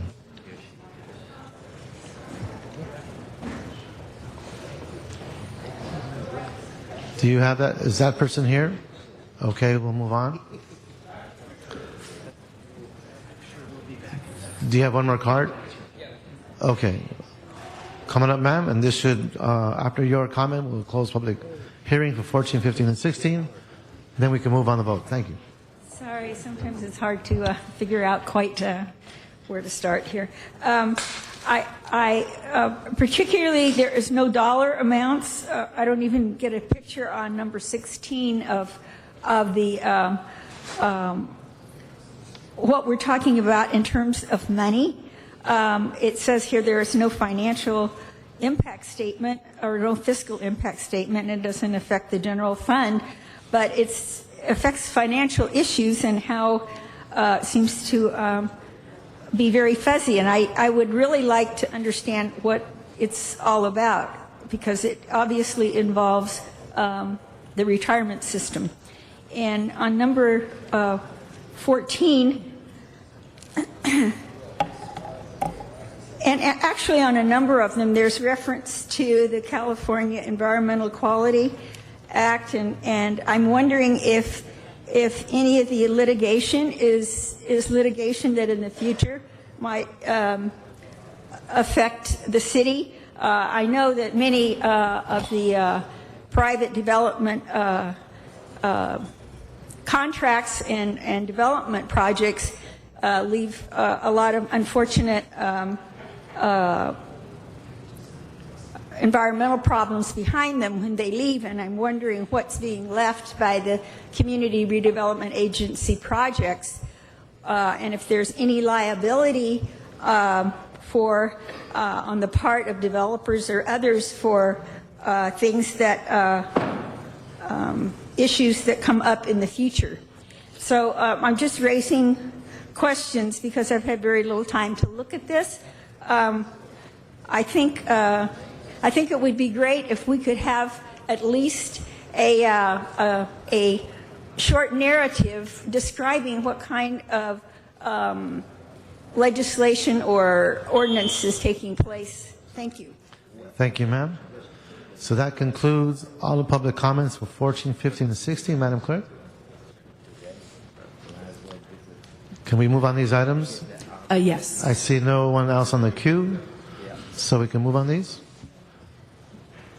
Let's open the roll, close the roll, tabulate the vote. 11 ayes. Okay. Councilman Forthwith? Chair of HCD, could we have items 13, 14, and 15 move forthwith, please? Okay, we will do that. 13, 14, 15 on forthwith. Okay, Madam Clerk. Mr. President, do you wish to adjourn the special meeting and return to this regular meeting? Yes, let's adjourn the special meeting and return to the regular meeting. Next item. Council has motions for posting and referral. Post and refer. There are excuses on the desk. Councilmember Labange requests to arrive at 10:30 a.m. on February 1st. Councilmember Parks requests to arrive at 11 a.m. on February 1st. Councilmember Garcetti requests to arrive at 11 a.m. on February 1st. Councilmember Cardenas requests to be excused on February 3rd and 10th for city business. Councilmember Englander requests to be excused on February 3rd and to leave at 11 a.m. on February 24th for city business. Councilmember Huizar requests to be excused on February 8th for city business, and Councilmember Reyes requests to leave at 12:30 on February 8th for city business. Without objection, those are approved. The desk is clear. Members, any announcements? Councilmember Wesson. Yeah, thank you, members. I rise to apologize and make an announcement. We had 7 presentations today, and that, in my view, is just too many. I lost control of it. So I'm announcing that we're going to change the way that we do our presentations on Friday. We're going to try to have a maximum of 3 with 12 minutes, a hard 12 minutes. If you want people to speak, maybe you speak less, let them speak. Well, or what I would recommend, we pick one person of the group to thank us.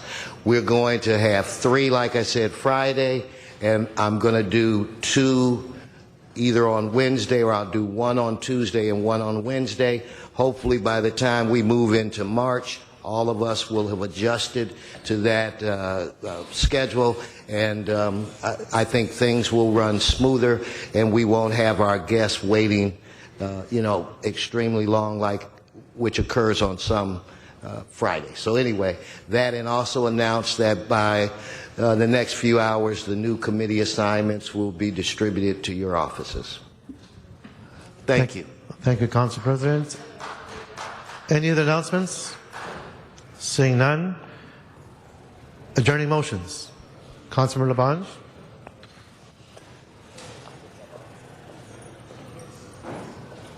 Everybody please stand. Folks back in the, please stand. Thank you.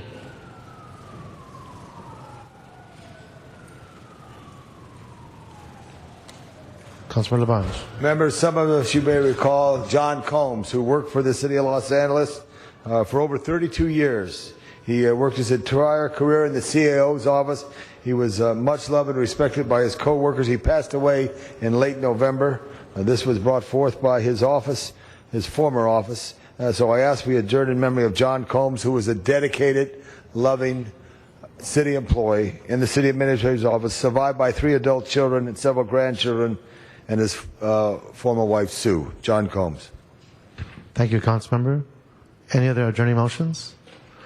Seeing none, have a great weekend. This meeting is adjourned.